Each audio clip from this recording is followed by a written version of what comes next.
හොඳ ආදරණීය දරුදරියනි අපි මීට ප්‍රථම 11 වන පාඩම් ඒකකයේ වන වෙළඳාම කියන ඒකකයේ දේශීය වෙළඳාම කියන පාඩම් කොටසට අදාළ පසුගිය විභාග ප්‍රශ්න එනම් ව්‍යුහගත විභාග ප්‍රශ්න දෙවන ප්‍රශ්න පත්‍රයට යොමු වන රචනා ශෛලී ප්‍රශ්න ගණනාවක්ම විශ්ලේෂණාත්මකව සාකච්ඡා කළා. එහිදී ඒ විභාගවලදී ප්‍රශ්න වලින් අපේක්ෂිත පිළිතුරු වල ස්වභාවය සහ පිළිතුරු ධාරිතාවය හඳුන්වා දෙමින් ඊට අමතරව පිළිතුරු පත්‍ර සමීක්ෂණයේදී ලකුණු ලබා දෙන ආකාරය පිළිබඳව සිහි ගන්වමින් හොඳ විශ්ලේෂණයක යෙදුණා. ඊටත් අමතරව ඒ කතා කර සමහර ප්‍රශ්න අනිවාර්යයෙන්ම ඉදිරි අනාගතයේදී අහනවා. 2022 දී වෙන්න පුළුවන් 23 වෙන්න පුළුවන්. එහෙම ඇහුවොත් ඒ නුදුරු අනාගතයේදී යොමු වෙන ප්‍රශ්නෙට මොන වගේ පිළිතුරු ප්‍රමාණයක් අපේක්ෂා කරයිද මොන වගේ ලකුණු ප්‍රමාණයක් ලබා දෙයිද කියලා හොඳ විශ්ලේෂණයක් මම කරා. මොකද අපි දැන් ඉගෙන ගන්න අතීතේ නෙවෙයි අනාගතේනේ.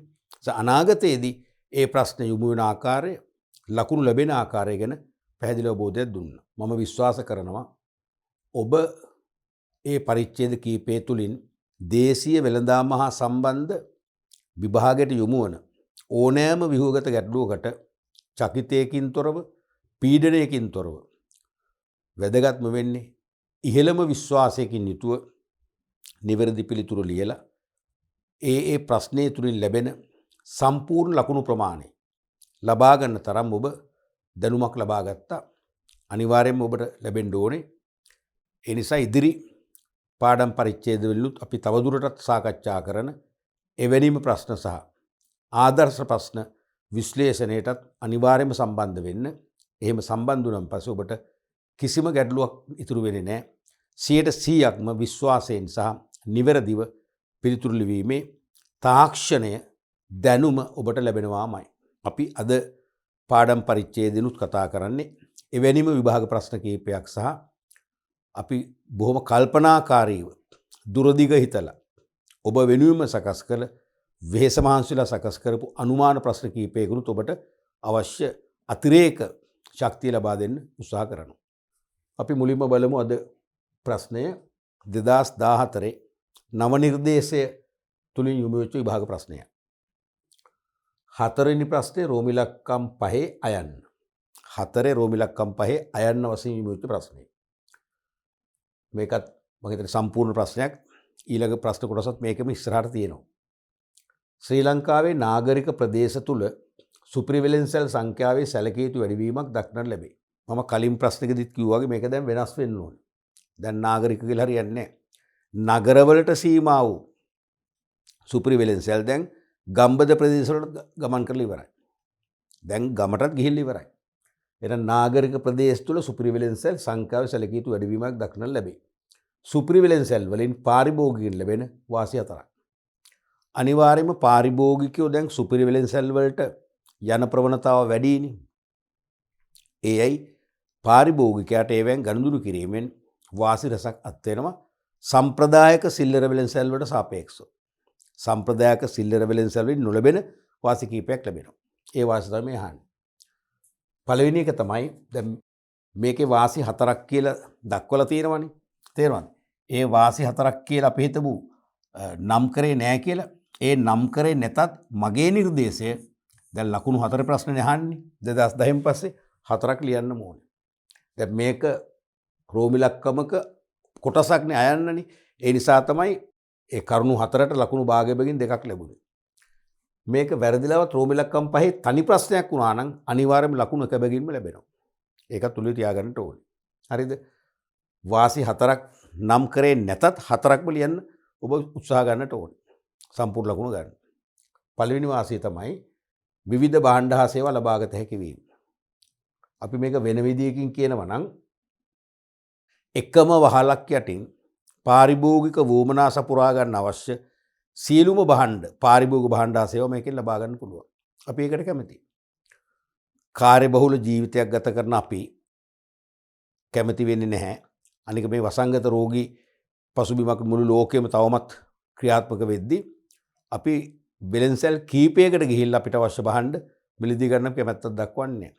අපිට සුපර් මාකට් එකට ගියාම පාරිභෝගික භාණ්ඩ කියන්නේ ආහාර පාන වෙන්න පුළුවන්, කුළු බඩු වර්ග වෙන්න පුළුවන්, සහල් වෙන්න පුළුවන්, මස් මාංශ වෙන්න පුළුවන්, ඖෂධ වෙන්න පුළුවන්, එළවලු ටික වෙන්න පුළුවන්, පළතුරු වෙන්න පුළුවන්. හැම දෙයක්ම එකම වහලක් යටින් සපුරා ගන්න පුළුවන්. අන්නේ පහසුව නිසා සුපිරි වෙළෙන්සැල් වලට යන එක වාසි. දෙවෙනි එක තමයි ස්වයං සේවා ක්‍රමයේ ක්‍රියාත්මක වීම හා තෝරා ගැනීමේ නිදහස වැඩි වීම.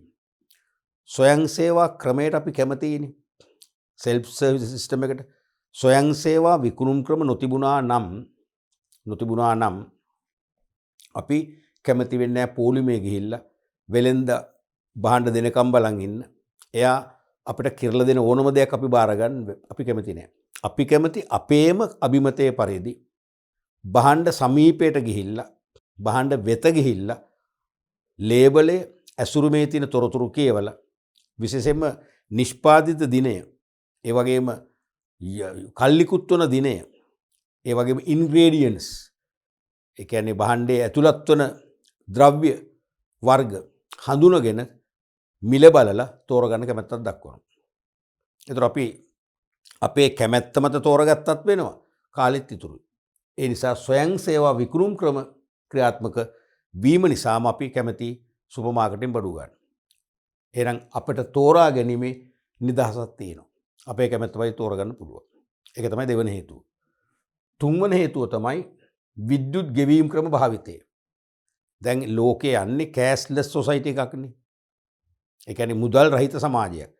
අපි උනත් මුදලින් ගනුදෙනු කිරීම වෙනුවට හරපත් ණයපත් වැනි ඉලෙක්ට්‍රොනික මුදල් තමයි දැන් බහුලව භාවිතා කරන්නේ. පහසුව, ආරක්ෂාව, විශාල මුදලක් ගෙන යාමේ අපහසුතාව නැහැ. තේරුණාද? ඒ වගේම ගෙවීම් පමා කරගන්න පුළුවන්. ඒ වගේම පොලී රහිත ණයක් වශයෙන් අපිට යොදා ගන්න පුළුවන්. මේ වාසි නිසා අපි කැමති විද්‍යුත් මුදලින් ගෙවීම් කරන්න. නමුත් සාමාන්‍ය සිල්ලර වෙළෙන්සැල් බොහෝම එක තාමත් ඒ පහසුකම නැහැ. අන්න ඒ නිසා අපි සුපිරි වෙළෙන්සැල් වලට යොමු වීම සාධාරණයි. වාසියක් ඒක අපිට. ඊළඟට දිනුම් ඇදීම හා ප්‍රසාද ලකුණු හිමිවීම. නිරන්තරයෙන්ම සුපිරි වෙළෙන්සැල් වල එක එක කාලවලදී එක් එක් භාණ්ඩ මිලදී ගත්තම අපිව ලොතරැයි එකට භාජනය කරනවා. තේරුණාද? දිනුම් ඇදීමක් කරනවා. ඒකෙන් අපිට තියාග ලැබෙනවා. අනික ප්‍රසාද ලකුණු, බෝනස් පොයින්ට්.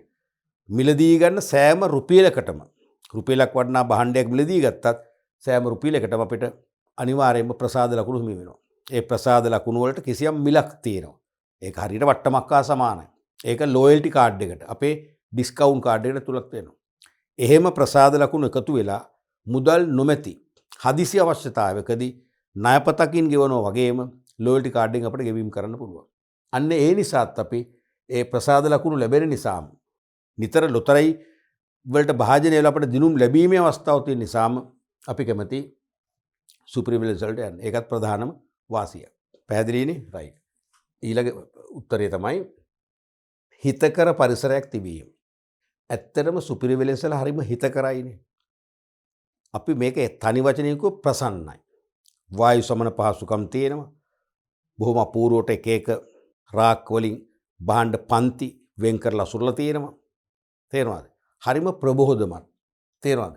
ඒ වගේම දූවිලි නැහැ, රස්නේ නැහැ, වෙහෙස දැනෙන්නේ. මෙන්න මේ හිතකර පරිසරයක් තුල සැරිසරලා භාණ්ඩ මිලදී ගන්න කවුද කැමති? අන්න ඒ හේතුව නිසා සුපිරි වෙළෙන්සැල් වලට අනිවාර්යෙන් පාරිභෝගිකයන් කැමැත්තක් දක්වන එකෙන් වාසියක් ලබනවා. ඊළඟට සේවා පවත්වාගෙන යාම. දැන් මේකේ කන්ට්‍රෝලින් චීෆ් එක පැහැදිලි කරලා නැහැ. ඉතින් හොඳම නැහැ, කමන්නේ. මේ පිළිතුරු සාරාංශයන්නේ. මේ පිළිතුරු අර්ධයක් දැම්මත් පිළිතුරු නොදැම්මත් කරන දෙයක් නැහැ. මොකද කන්ට්‍රෝලින් චීෆ් බෙදලා අංග සම්පූර්ණ පිළිතුරු පත්‍රයක් හදන්න මග පෙන්වීමක් නෑ කරන්නේ.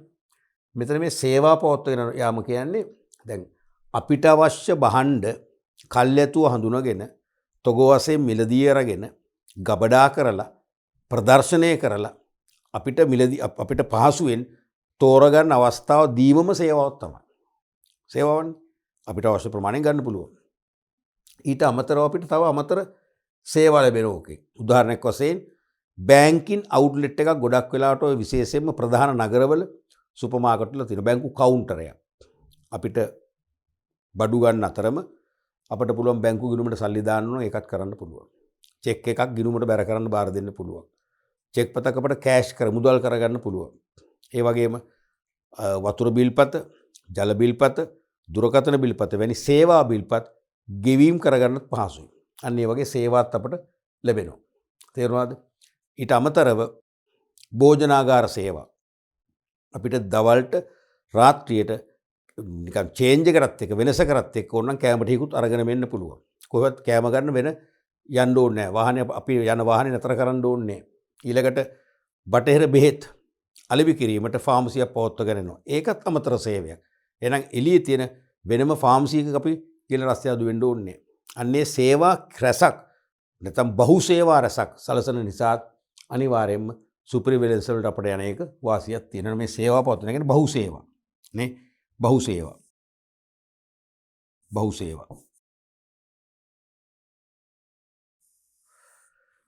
ඊළඟට වාහන නතර කිරීමේ පහසුකම් තිබීම. ගොඩක් වෙලාවට වාහන වලින් ගමන් කරන අයට තියෙන ලොකුම ප්‍රශ්නය පාරවල් වල ඉඩකඩ අඩු නිසා වාහන නතර කරන තැනක් නැහැ. ඒතර සමහරට ඊටාම අනර්ග තත්ත්වයේ බහඬ අඩු මිලට අලෙවි කරන වෙළෙන්සල් තියෙනවා. දැන් කෝප් සුපර් සෙන්ටර්ස් තියෙන උපකාර වෙළෙන්සල් ඒව තියෙනවා. නමුත් පාකින් නැහැ. නමුත් සුපිරි වෙළෙන්සල්ට ගියාම මේ ප්‍රශ්න නැහැ. පොලිසියෙන් දඩකොඩ දික් කරන්නේ අපට අපි කියන්නේ අතපෑදී ගැරලා කියලා. නිදහසේ ඉඩකඩ ඇතුව වාහනේ ගාල් කරලා වාහන බිල දී ගන්න පුළුවන්. අපි ඒකටත් කැමතියි. ඊළඟට නොගැලපෙන භාණ්ඩ ආපසු බාර දී හැකි වීම. සුපිරි වෙළෙන්සල් ඇරඹි මුල් කාලේ ඔක කළේ නැහැ. ඒගොල්ලෝ ආපසු බාරගත්තෙම නැහැ. දැන් තරඟ වැඩිනේ. දැන් එකම නගරේ එකම ව්‍යාපාර සංවිධානයකට අයිති සුපර් මාකට් දෙක තුන තියෙනවා. ඊට අමතරව තරඟකාරී සමාගම්වල සුපර් මාකට් ව්‍යාප්ත වෙලා තියෙනවා.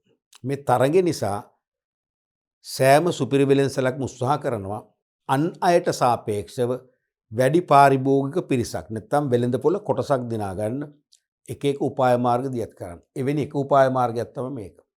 විකුණු භාණ්ඩ නිවසට ගිරිච්චත් කමක් නැහැ. පාවිච්චියට නුසුදුසු නම් අපි හිතමු කිසියම් පළුදු දෝෂයක් තියෙනවා නම් ඒ භාණ්ඩ අරගෙන આવොත් කිසි තර්ක කිරිල්ලක් නැහැ. ඒක අනිවාර්යෙන් මාරු කරලා දෙනවා. ආපසු බාර ගන්නවා. ඒ නිසා ඒ විශ්වාසය නිසා අපි සුපර් මාකට් වලට යන සූදානම්. දැන් පෞද්ගලිකාංශයේ සුළු පරිමාණ අපිට සමීපව ක්‍රියාත්මක වන සිල්ලර වෙළෙන්දෙක්ලකට මොකද වෙන්නේ? විශාල යුද්ධයක් කරන්න අපි මාරු කරනවා. ඒ සබෝලට මාරු කරලා දෙන්නෙම නැහැ. සමහර අපිට ඉන්පස්සේ අපිත් අතර මෙතෙක් තිබිච්ච මිත්‍ර සම්බන්ධකම් පව නවත්තන්න වෙනවා. ඒ ගැටලුව මේකේ නැහැ. අන්න ඒ නිසා අපි નિરાයාසයෙන්ම සුපර් මාකට් එකට යන්න පෙළඹවීමක් කරනවා. ඊළඟට මානසික තෘප්තිය, විනෝදය, වින්දනය ලබාගත හැකි වීම. දැන් සාමාන්‍ය අපිට සමීප සිල්ලර කඩයකට ගිහිල්ලා අපට අවශ්‍ය බඩු ගත්තට විශේෂ හැඟීමක් දැනෙන්නේ නැහනේ. නමුත් සමහර විට මේ සුපිරි වෙළෙන්සල් ඊටාම ආකර්ශනීය ලෙස, ඇස පිනවන ලෙස, සිත පිනවන ලෙස, සිත විඳවන්නේ අපේ සිතට විඳින්න පුළුවන් වන විදියට ආකර්ශනීය ලෙස අභ්‍යන්තර පිරියත ඉන්ටර්නල් ලේඅවුට් එක හදලා තියෙනවා. භාණ්ඩ පහසුවෙන් අපිට තෝරගන්න පුළුවන් විදියට එක් එක් භාණ්ඩ පන්ති වෙන් අසුරලා තියෙනවා. තේරුණාද? මෙන්න මේ වගේ පරිසරයක සමහරට මිහිරි සංගීත නාදයක් හීනියට අපට ශ්‍රවණය කරන්න පුළුවන්. ඒ ශ්‍රවණය කරමින් අපිට මේ භාණ්ඩ තෝරගන්න පුළුවන්. මේක අලුත් පරිසරයක්, වායු සමනය කරු පරිසරයක්. හරිම පිරිසිදුයි. මේ නිසා මෙවැනි පරිසරයකට ගිහිල්ලා භාණ්ඩ හා සේවා මිලදී ගන්නවා කියන්නේ අපිට පොඩි විනෝදයකුත් ලැබෙනවා, මනසට තෘප්තියකුත් ලැබෙනවා. අන්න ඒකත් වාසියක් කරගෙන තමයි පුද්ගලයන් සුපිරි වෙළෙන්සල් වලට යන්නේ. මේ වගේ වාසි තියෙනවා. ඒ වාසි 4කට ලකුණු භාගයකින් ලකුණු 2ක් දුන්නා. නමුත් මේක තනි ප්‍රශ්නයක් වශයෙන් ඇහුවනම් ඒ කියන්නේ අයනු හෝ ආ කොටසක් නැතුව සම්පූර්ණ රෝමි ලක්කම් 5 එක්ක 4 වශයෙන් ඇහුවනම් අනිවාර්යයෙන්ම ඔබ ඒත් කරුණු ඒත් ලියන්නේ 4මයි. හැබැයි ලකුණු එක ගන්න එතකොට ලැබෙනවා. පැහැදිලිනේ? රයිට්. අපි බලමු ඊළඟ ප්‍රශ්නය. 2015 විභාග ප්‍රශ්න පත්‍රයේ දීමු වෙච්ච ප්‍රශ්නය. 15 නව නිර්දේශ, පැරණි නිර්දේශ කියලා දෙකක් තිබුණේ නැහැ. එක නව නිර්දේශ විතරයි. 4 වෙනි ප්‍රශ්නේ රෝමි ලක්කම් 4. තනි ප්‍රශ්නයක් වශයෙන් අහන්නේ අපි පැති දෙකක් අහනවා. 4 වෙනි ප්‍රශ්නේ රෝමි ලක්කම් 4 වශයෙන් යොමු වෙච්ච ප්‍රශ්නය. තොග වෙළෙන්දා භාණ්ඩ බෙදා හැරීමේ ක්‍රියාවලිය තුළින් ඉවත් කිරීමට පක්ෂව හා විපක්ෂව කරුණු දෙක බැගින් දක්වන්න. තොග වෙළෙන්දා භාණ්ඩ බෙදා හැරීමේ ක්‍රියාවලිය තුළින් ඉවත් කිරීමට පක්ෂව හා විපක්ෂව කරුණු දෙක බැගින් දක්වන්න. දැන් ඇත්තටම දැන් අලුත්ම ප්‍රවණතාවයක් අපි දකිනවා තොග වෙළෙන්දෝ වෙළඳ පරිචයෙන් නැත්නම් බෙදා හැරීමේ දාමෙන් ඉවත් කරන ට්‍රෙන්ඩ් එකක් ප්‍රවණතාවක් තියෙනවා. ඉවත් නොකලත් ඉබේ ඉවත් වන ඉබේ බැහැරවන ප්‍රවණතාවක් තියෙනවා. මොකක්ද හේතුව? අද වන විට සිල්ලර වෙළෙන්දොත් තොග වෙළෙන්දගේ රාජකාරිය කරගෙන යනවා. සිල්ලර වෙළඳාම නියුක්ත වෙන ගමන් තොග වශයෙන් භාණ්ඩ අත්පත් කරගෙන තොග වශයෙන් ඉහළ වට්ටම් යටතේ විකිණීමත් කරනවා. එතනින් නොනවති නිෂ්පාදකයොත් නිෂ්පාදක තොග වෙළෙන්දගේ භූමිකාව ඉඳගෙන එනම් තොග වෙළෙන්ද විසින් කරන රාජකාරිය නිෂ්පාදකය විසින් ඉෂ්ට කරනවා. ඒ නිසා නිකම්ම අද තොග වෙළෙන්දගේ වැදගත්කම අඩු වෙමින් තියෙනවා. ඒක මේ අහන්නේ එකයි තොග වෙළෙන්ද භාණ්ඩ බෙදා හැරීමේ ක්‍රියාවලිය තුලින් ඉවත් කිරීමට බැහැර කිරීමට පක්ෂව විපක්ෂව කරුණු දෙක බැගින්. දැන් මේකේ කරුණු දෙක හයිලයිට් කරානේ. එහෙම හයිලයිට් නොකලත් දෙක බැගින් ලියන්න ඕනේ.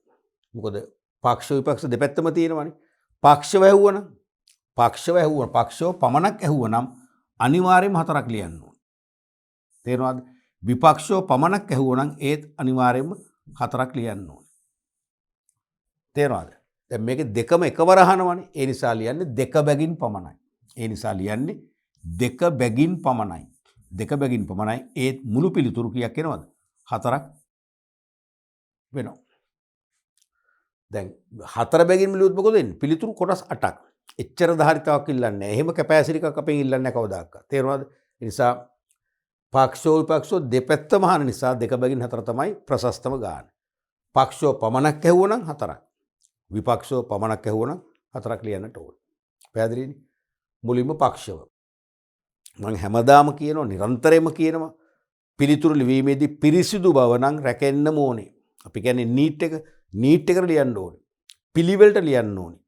පිළිතුරු අංක කරන්න ඕනේ. හරිද? මේ වගේ ශීර්ෂ වෙන් කරලා පිළිතුරු කොටස් දෙක පෙන්වන්න ඕනේ. ඒක තරු ලකුණු දෙකක් දාන්න මේ වගේ. තේරුණාද? තවදුරටත් ඒක හයිලයිට් වෙන්නේ. පිළිතුරු පත්‍ර පරීක්ෂකවරයාට හෝ වරියට ඔබේ පිළිතුරු පත්‍රය අතර ලැබෙනකොට අර 100 ගාණක් අසම්පූර්ණ අවිධිමත් සංවිධිත භාවයෙන් තොරව නොසලකිල්ලෙන් ලියපු පිළිතුරු පත්‍ර අතර ඔබේ පිළිතුරු පත්‍රයේ වටිනා අගනා පිළිතුරු පත්‍රයක් කියලා දැනෙන්න ඕනේ. ඔබ පිළිවෙලට වැඩ කරන දක්ෂ ළමයෙක් කියන මානසිකත්වයේ එන්න ඕනේ. එහෙම වුණොත් තමයි ඔබේ ඇතැම් පිළිතුරු වලට සම්පූර්ණ ලකුණු දෙන්න බැරි බවක් පේනවා. ලකුණු භාගයක් වගේ තමයි දෙන්න පුළුවන් වෙන්නේ. නමුත් අර වගේ යහපත් මානසිකත්වයක් මේ පිළිතුරු තුලින් දුන්නම අනිවාර්යයෙන්ම ලකුණු භාගය මතක කරලා ඒගොල්ලන්ගේ ලකුණ ලැබෙනවාමයි. මගිනුත් එහෙම ලැබිලා තියෙනවා. මම මගින් කරන කාලේ. ඒ නිසා අපි නිරන්තරයෙන්ම මේ ලිවීමත් සූක්ෂමව කරන්න කියන්නේ ඒකයි. ලියන්නම් වාලේ මොන හරි ලියන එක නෙමෙයි වැඩි. මෙන්න අපට ලියන්න පුළුවන් උත්තර පුළුවන් නම් විභාග පාස් කරන්න කියලා අපි අභියෝගයක් කරන එක නෙමෙයි වැඩි. අපි හැම වෙලාවෙම පිළිතුරු පත්‍ර පරීක්ෂකවරයා ඕ වරිය අප වෙත නැඹුරු කර ගන්න ඕනේ. අපේ ග්‍රහණයට ගන්න ඕනේ. අපේ ග්‍රහණයට ගන්න එකම ක්‍රමය මොකද්ද? පිළිවෙලකට පිරිසිදුව ක්‍රමානුකූලව පිළිතුරු ලියන එක. මේ වගේ. පක්ෂව. පළවෙනි එක තමයි භාණ්ඩ මිල ගණන් අඩු වීම.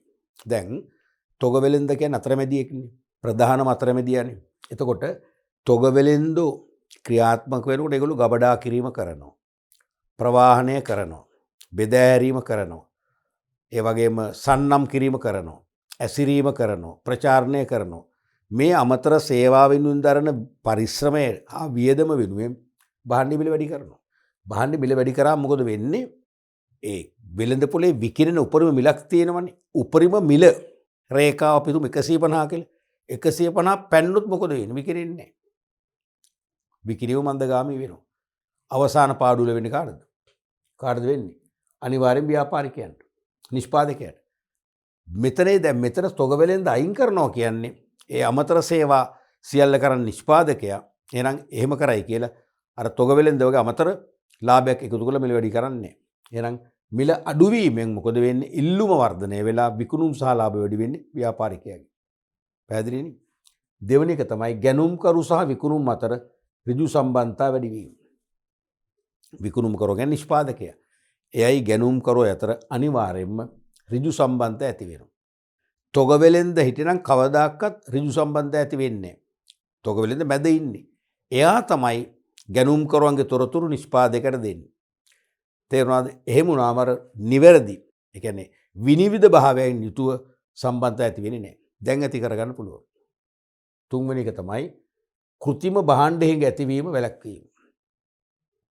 දැන් තොගවෙලෙන්දෝ බෙදහැරි විදාම ඉන්නකොට සක්‍රිය වෙනකොට එයාලගේ ගබඩා තුල තමයි නිෂ්පාදකගේ භාණ්ඩ රැස් කරන්නේ. එයාලට පුළුවන් හිතාමතාම කාලෙන් කාලට භාණ්ඩ සීමා කරලා එළියට දාන්න, වෙළඳපොළ දාන්න. මොකද වෙන්නේ? මිල හෙල යනවා. අනවශ්‍ය හිඟ ඇති කරනවා. කෘත්‍රිම හිඟ ඇති කරනවා. තේරුණාද? නමුත් ඒගොල්ලෝ අයින් වුණා කියන්නේ ඒ වගේ අනවශ්‍ය හිඟ ඇති වෙන්නේ නැහැ. නිෂ්පාදකයට හැකි වෙනවා අඛණ්ඩව වෙළඳපොළට භාණ්ඩ සැපීම් දාමයක් හදන්න.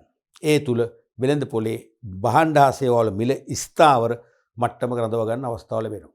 ඒක එයාගේ දිගුකාලීන වෙළඳපොළ ස්ථාවරත්වයට ඉදුරාම හේතු වෙනවා. පැහැදිලිනේ? ඊළඟට හතරවෙනි එක නැවුම් භාණ්ඩ පරිභෝජනය කළ හැකි වීම. විශේෂයෙන්ම එළවලු, පළතුරු, මීකිරි වගේ දේවල් ඒවා අනිවාර්යයෙන්ම නැවුම් භාවය අවශ්‍යයි. මීකිරි නැවුම් භාවය ගියන් පස්සේ කන්න බෑ. එළවලු පළතුරුත් එහෙමයි. නමුත් තොගවෙලුන්දු වැනි අතරමැදි උදාගත්තම ඒගොල්ලන්ගත් භාණ්ඩ වාර කීපයක් පැටවීම කොට බෑම වෙනවා. ගබඩාවේ දින කීපයක් කර පවතිනවා. මොකද නැවුම් භාවය නැති වෙනවා. දැන් එහෙම නෙවෙයි. තොගවෙලෙන්ද නැහැ. නිෂ්පාදකයට කෙලින්ම එකවර අඩු කාලයකින් භාණ්ඩ බෙදහැරීම තුළ නැවුම් භාණ්ඩ සපයලා පාරිභෝගිකයා තෘප්තියටපත් කරලා පාරිභෝගික විශ්වාසය දිනාගෙන පුළුල් හා ස්ථාවර වෙළඳපොළක් අඛණ්ඩව පවත්වාගෙන යාම හැකියාව ලැබෙනවා. ඊළඟ වාසිය තමයි බෙදහැරීමේ කාලය ඕම වෙනවා. දැන් තොගවෙලෙන්ද ප්‍රධාන අතරමැදියානේ. එයා භාණ්ඩ ගේනවා, එයා වර්ග කරනවා, තෝරනවා, ගබඩාවේ තැන්පත් කරනවා, කාලයක් යනවා මාකටට ගෙනියන්න. නමුත් මේකෙදි එයා නැහැ කියන්නේ කෙලින්ම ඍජු බෙදහැරීම් මාර්ගය. නැත්තම් සීරෝ ලෙවල් ඩිස්ට්‍රිබියුෂන් චැනල් එක උදාගන්න. ඒ කියන්නේ ශූන්‍ය මට්ටමේ බෙදහැරීමේ ක්‍රමය. ඉක්මනින්ම භාණ්ඩ මාකට් එකට අරන් යන්න පුළුවන්කම ලැබෙනවා. ඊළඟට ඒකාධිකාරී බලය මැඩ පැවැත්වීම. දැන් තොගවෙලෙන්ද ඉන්නකොට එයා තමයි වෙළඳපොළ හසුරුවන්නේ. එයා තමයි තීරණය කරන්නේ මාකට් එකට කොච්චරක් භාණ්ඩ බෙදා හරිනවද. එක එක ප්‍රදේශවලට බෙදා හරිනවද. නැත්තම් බෙදහැරීම නවත්තනවද. මෙතන ඒකාධිකාරී බලය මොකද වෙන්නේ? සුළු විසුළු වෙනවා. නිෂ්පාදකයට ඕන විදියට පුළුවන් වෙළඳපොලේ බෙදහැරීම පාලනය කරගන්න. ඊළඟට කාලීන තොරතුරු ලබා දී හැකි වීම. තේරෙනවද? නිෂ්පාදකයට හැඟෙනවා නම් කලින් කලට පාරිභෝගිකයා දැනුවත් කරන්න එයාලගේ නිෂ්පාදිතයන්හි සිදුවෙච්ච වෙනස්කම්, නවීකරණයන්, නව තාක්ෂණය ආදේශ කර ගැනීම නෙවෙයි ගුණාත්වය ඉතා ඉහළ මට්ටමකට ගෙන යාම වැනි ප්‍රයෝජන පිළිබඳ තොරතුරු අනිවාර්යයෙන්ම ඍජුව ලබා දෙන්න පුළුවන්කම ලැබෙනවා. ඊළඟට නිෂ්පාදකයට හොඳ මිලක් ලබා ගැනීමට හැකි වීම. දැන් නිෂ්පාදකයටත් හොඳ මිලක් ලබා ගන්න පුළුවන්. අතරමැදි ඉන්නකොට සමහර අතරමැදියටත් ඒකෙන් කමිෂන් එකක් දෙන්න වෙනවා. නැත්නම් ලාභෙන් කොටසක් දෙන්න වෙනවා. දැන් එහෙම නෙවෙයි. සමහරට අඩු මිලක් වෙන්න පුළුවන්. ඒ අඩු මිල සම්පූර්ණයෙන්ම තමන් වෙත ලැබෙනකොට මොකද වෙන්නේ? තමන්ට ඒක හොඳ මිලක් බවට පත් වෙනවා. වාසියක් වෙනවා ඒක. ඊළඟට අලෙවි පරිමාව වැඩි වීම. එහෙනම් අතරමැදියෝ නැති නිසා අතරමැදියෝ භාණ්ඩයේ මිල වැඩි කිරීමෙන් ඉල්ලුම අඩු වෙනවනේ. ඒ ඉල්ලුම අඩු වීම තුලින් මොකද වෙන්නේ? විකුණුම් පරිමාව අඩු වෙනවා. නැත්තම් පිරිවැටුම අඩු වෙනවා. මේක ඒක වෙන්නේ නැහැ. මේක අලෙවි පරිමාව මොකද වෙන්නේ? වැඩි වෙනවා. ඒ නිසා තමන්ගේ විකුණුම් ශාලාභ වර්ධනය වෙනවා. ඊළඟට නිෂ්පාදකයාට තම නිෂ්පාදනය පිළිබඳ වැඩි අවධානයක් යොමු කරගත හැකි වීම. තේරෙනවද? දැන් අතරමැදියෝ නැහැනේ. අතරමැදියෝ හිටියොත් අතරමැදියන්ගේ පැත්තත් බලන්න වෙනවා. අතරමැදියන්ගේ ක්‍රියාකාරකම අධීක්ෂණය කරන්න වෙනවා. තොගවෙලෙන්ද නිසි පරිදි සෑම වෙළඳපොළ කොටසක්ම ආවරණ වෙන්න බෙදා හරිනවාද නැද්ද කියලා හොයලා බලන්න වෙනවා. තේරෙනවද? තොගවෙලෙන්ද වෙළඳ විසමාචාරවල යෙදෙනවා නම් භාණ්ඩයේ තත්ත්වයේ ගුණත්වයේ බාල කරනවා නම් භාණ්ඩය අනවශ්‍ය පරිදි වර්ග කරලා එක එක මිල ගණන් යටතේ නැත්නම් අපි ඒකට කියනවා මිල විශේෂණයක් කරලා කියලා. අනවශ්‍ය පරිදි වර්ග කරලා මිල විශේෂණයක් කරලා විකුණනවා. ඒ වගේ දේවල් නිරීක්ෂණය කරන්න. ඒ සඳහා පිළියම් යොදන්න, ඒවා පාලනය කරන්න කාලයක් ශ්‍රමයක් වැය කරන්න වෙනවා. දැන් ඒව නැහැ. මුළු කාලයම වැඩි අවධානයක් නිෂ්පාදන ක්‍රියාවලියේ ස්තරම් බව ආරක්ෂා කරන්න කැප කරන්න පුළුවන්කම ලැබෙනවා. ඒ වගේ වාසි කීපයක්ම ලැබෙනවා. බෙදා හැරීමේ ක්‍රියාවලිය තුළින් තොග වෙළඳ ඉවත් කිරීම ඔස්සේ කාටද? විශේෂයෙන්ම නිෂ්පාදකයාට. හරිනේ. ඊළඟට අපි බලමු විපක්ෂව. තොග වෙළඳ ඉවත් කරන එක හොඳ නෑ. එයා ඉන්න ඕන කියන මතයට මේ විපක්ෂව කියන්නේ. එකක් තමයි ගබඩා පිරිවැහිලා යනවා. තොග වෙළඳ හිටියනම් එයා තමයි ගබඩා ඉදි කරන්නේ. එයා තමයි ගබඩා නඩත්තු කරන්නේ. ගබඩා නඩත්තු යුතුම එයාගේ වැඩක්. නිෂ්පාදකයාගෙන් නිදහස්. දැන් බෑ. දැන් නිෂ්පාදකයාට ඒ රාජකාරී කරන්න වෙනවා. ඒ කියන්නේ තොග වෙළඳ ඉවත් කළත් තොග වෙළඳා විසින් ඉටු කළ සේවාවන් නිෂ්පාදකයාටම හෝ වෙන කාට හරි කරන්න වෙනවනේ. ඒ නිසා මේ පිරිවේ විශාල අඩුවක් වෙන්නේ නැහැ කියන තර්කය තමයි මෙතන කියන්නේ. තේරුණාද? ඊළඟට ප්‍රවාහනය කිරීමේ වාර ගන්න වැඩි වෙනවා. අනිවාර්යයෙන්ම දැන් අපිට තියෙන්නේ නිෂ්පාදනය කරලා තොග වෙළඳ වෙත බහණ්ඩ ගෙන ගොස් බාර දීම විතරයි. එතෙන් සිට ගබඩා කිරීම, ඇසිරීම, වර්ග කිරීම, ප්‍රවර්ධනය කිරීම, සිල්ලර් වෙදුන්ට බෙදහැරීම එයා සියල්ල යාලා කරනවා. දැන් මෙතන නිෂ්පාදකයට ඒ නිසා අනිවාර්යයෙන්ම නිෂ්පාදකයාට ප්‍රවාහනය කිරීමේ වාර ගණන වැඩි කරන්නම් වෙනවා. ඊළඟට නිෂ්පාදකයාගේ කාර්ය සංකීර්ණ වීම. දැන් නිෂ්පාදකයා කාර්ය සංකීර්ණයි. වෙන දෙයක් නිෂ්පාදනය කළා ඒ නිමෙවුම් උණුනුවෙම තොග වෙළඳට බාර දුන්නා. එයාගේ රාජකාරිය එතන ඉවරයි. දැන් බෑ. දැන් සිල්ලර වෙළඳුන්ට බෙදා හැරලා පාරිභෝගිකයා අතර නිවැරදිව බහණ්ඩ පත් කිරීම දක්වා සියලුම වගකීම් ටික දරන්න වෙනවා. ඒ නිසා එයාගේ කාර්යභාරය මොකද වෙන්නේ? සංකීර්ණ වෙනවා. බරපතල වෙනවා. ඒ කියන්නේ කාර්ය බරසාර වෙනවා. අනවශ්‍ය පීඩනයකට පත් වෙනවා. ඊළඟට ඇතැම් බහණ්ඩ නැශ්‍ය වීම. දැන් තොග වෙළෙන්දෝ හිටින ඒගොල්ලෝ දන්නවා බෙදා හැරීමේ ක්‍රියාවලිය විශේෂඥතාවයකින් යුතුව කරන්න. නිෂ්පාදකයා නිෂ්පාදන ක්‍රියාවලිය විශේෂඥතාවයකින් යුතුව කරන්න දන්නවා. බෙදා හැරීමේ ක්‍රියාවලිය වෙනම අංශයක්නේ. ඒ නිසා මොකද වෙන්නේ? සමහර නිෂ්පාදකයාගේ තියෙන නොදැනුවත්කම නිසා සමහර බහණ්ඩ කියන්නේ මුලින්ම වෙළඳ පොළට පිටත් කළ යුතු බහණ්ඩ සමහරට පහු වෙන්න පුළුවන්. පහුවීම තුලේ බහණ්ඩ යල් පැනීම් නැශ වීම වෙන්න පුළුවන්. එවැනි අලාභත් දරා ගන්න වෙනවා. ඊළඟට තොග වෙළඳුන්ගේ විශේෂඥ දැනුම ලබාගත නොහැකි වීම. කොහොමත් තොග වෙළඳුන් සතුව තියෙන විශේෂඥ දැනුම. බහණ්ඩ බෙදා හැරීම සම්බන්ධයෙන්, ප්‍රවර්ධනය සම්බන්ධයෙන්, ඇසිරීම සම්බන්ධයෙන්. ඒගොල්ලෝ දන්නවා යම් පළාතක බහණ්ඩ වලට තියෙන්නේ හොඳ ඇසුරුමක් තියෙනවා ඉල්ලුමක් ලැබෙනවා. එනේ ඒ පැත්තට හොඳ ඇසුරුමක් දෙන්න ඕන.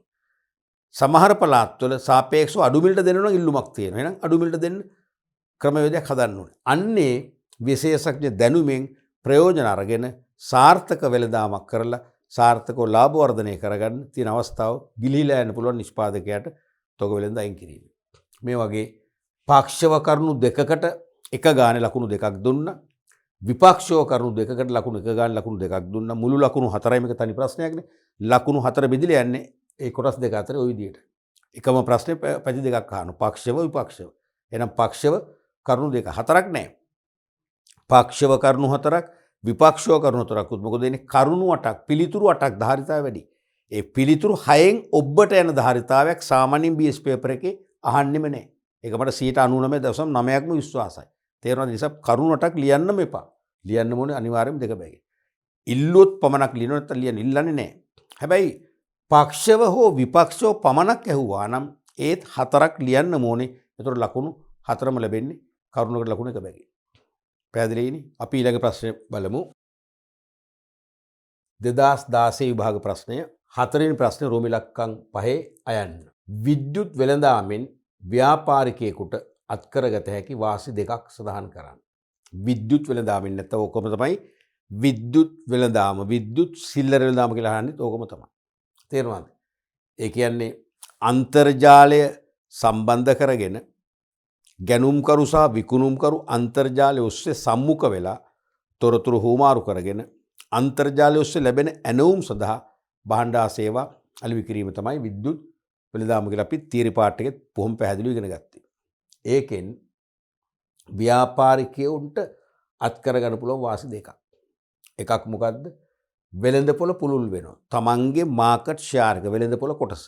මොකද මේකෙදි තමන්ගේ වෙළඳසැල අවට භෞතිකව ජීවත් වන පිරිස පමණක් නොවේ පාරිභෝගික වෙන්නේ. විවිධ පළාත්වල ඇතැම් විට විවිධ රටවල ගෝලීය පාරිභෝගිකයන් පවා සම්බන්ධ වෙනවා. ඒ නිසා අනිවාර්යයෙන්ම මේ කියන්නේ පුළුල් ගනුදෙනු කරන පිරිසක් නැත්නම් වෙළඳ පොලක් දිනා ගන්න අවස්ථාව ලැබෙනවා. පැහැදිලිනේ? දෙවෙනි එක තමයි ගනුදෙනුව වේගවත් වීම. නැත්නම් ඉක්මන් වීම.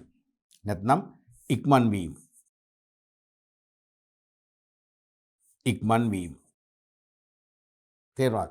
ඒ කියන්නේ දැන් සම්ප්‍රදායික වෙළඳාමක යෙදුණා නම් ගනුදෙනුකරුවෝ එනවා, විමසීම් කරනවා, තව කෙනෙක් තව ප්‍රශ්නයක් අහනවා. ඒතර ගනුදෙනුව කරන්න සෑහෙන වෙලාවක් යනවා. මේක හරි ඉක්මන්. අන්තර්ජාලය ඔස්සේ විද්‍යුත් තැපැල් පණිවිඩයක් මගින් විමසීම් කළා. ඒකට පිළිතුරු ඇව්වා. අනිත් පැත්තෙන් ඇනවුම ලැබුණා. ඊට පස්සේ අපි මිල ඉදිරිපත් කළා ගෙවන්න කියලා. අනිත් පැත්තෙන් ණයපත්තු හරපත්තු දාගෙන ගෙව්වා. භාණ්ඩ එව්වා. ඉක්මන්. අඩු කාලයකින් ගනුදෙනුව නිම කරගන්න පුළුවන්. අනික පැය 24 පුරාම ගනුදෙනු කළ හැකි වීම.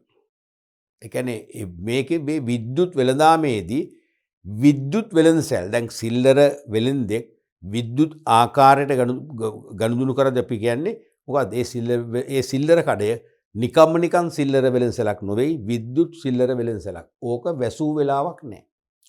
පැය 24 පුරාම වර්ෂය පුරාම ක්‍රියාත්මක වෙනවා. එහෙනම් ඕනම වෙලාවක දවසේ ඕනෑම වෙලාවක ගනුදෙනු කිරීමේ හැකියාව තුළින් තමන්ගේ ගනුදෙනු සංඛ්‍යාව ඒ වගේම තමන්ගේ වෙළඳ පිරිවැටුම ලාභ වර්ධනය කරන්න පුළුවන්කම ලැබෙනවා. පැහැදිලිනේ? ඊළඟට ගනුදෙනුවේ ක්‍රියාකාරී පිරිවැය අවම වීම. ගනුදෙනුවේ ක්‍රියාකාරී පිරිවැය අඩුයි. මොකද අතරමැදියන්ගේ දායකත්වය අඩු වෙනවා. අතරමැදියන්ට කරන අමතර වියදම් නැති වෙනවා. කෙලිම ඍජුව ගනුදෙනුකරුවා සම්බන්ධ කරගෙන අන්තර්ජාලය ඔස්සේ අදහස් සූමාරු කරගෙන ලැබෙන ඇණවුම් මත භාණ්ඩ විකිණීමයි කරන්නේ. ඒ නිසා ක්‍රියාකාරී පිරිවැය අඩුයි. ඒ කියන්නේ ලාභය වැඩි වෙනවා. ඊළඟට විශාල ඉඩකඩක් අවශ්‍ය නොවීම. සමහරට මේක මේ විද්‍යුත් වෙළඳාම කියන එක non store retailing ක්‍රමයට යන්න පුළුවන්. වෙළඳ සැල් රහිත සිල්ලර වෙළඳාමක් විදිහට ක්‍රියාත්මක කරන්න පුළුවන්. එක්ක විශාල ඉඩකඩක් ඕනේ නැහැ. සාම්පල් කීපයක් තියාගත්තම ඇති. ඒ භාණ්ඩ සපේන සැපයුම් කරන එක සම්බන්ධක තියාගන්න. අපි නම් කරන පාර්ශවයක් වෙත කෙලින්ම භාණ්ඩ යවන්නකොම යවනවා, ගෙවනවා. ඒ නිසා විශාල ඉඩකඩක්, විශාල ගොඩනැගිලි බිම් පහසුකම් අවශ්‍ය වෙන්නේ නැහැ. ඊළඟට අතරමැදියන්ගෙන් තොරව වෙළඳ කටයුතු කළ හැකි වීම. ඒක නිති විශේෂ පිළිතුරක් නෙවෙයි, මේකට මම කැමති නැහැ. කන්ට්‍රෝල් චිප් දාලා තියෙනෝනේ අතරමැදියන්ගෙන් තොරව. ඉතින් ඒ වාසිය අපි හයිලයිට් කරන්නේ නැහැනේ. ඒ වාසිය අපි විනිවිද භාවයෙන් පෙන්වන්නේ නැහැ මේකනේ. අතරමැදියන්ගෙන් තොරව වෙළඳාම් කරන්න පුළුවන්. කොයිද වාසියක් කියෙන්නේ නැහැ. මේක හරිනම් කියන්න ඕනේ අතරමැදියන් බැහැර කර වෙළඳාමේදීමෙන් වෙළඳ විසමාචාර බැහැර කරන්න පුළුවන්. මොකද වෙළඳ විසමාචාර ක්‍රියාත්මක වෙනවා කියන්නේ. වෙළඳ විසමාචාර ක්‍රියාත්මක වෙනවා කියන්නේ අනිවාර්යයෙන්ම ගනුදෙනු කරන සංඛ්‍යාව අඩු වෙනවා. විශ්වාසය අඩු වෙනවානේ. අනේ ඒ වගේ අදහසක් ආවා නම් හොඳයි. මේ පිළිතුරේ විනිවිද භාවය නැහැ. පැහැදිලිනේ? ඔය වගේ කරුණු දෙකකට ලකුණු එක ගාන ලකුණු දෙකක් දුන්නා මේක ප්‍රශ්නික කොටසක් නිසා. අපි බලමු ඊළඟ ප්‍රශ්නේ මේකෙම කොටස. ආයන්න. විද්‍යුත් වෙළඳාමෙන් පාරිභෝගිකයෙකුට ඇතිවන අවාසි දෙකක් සඳහන් කරන්න. විද්‍යුත් වෙළඳාමෙන් පාරිභෝගික සිදුවන වාසි නෙවෙයි අවාසි. අවාසි.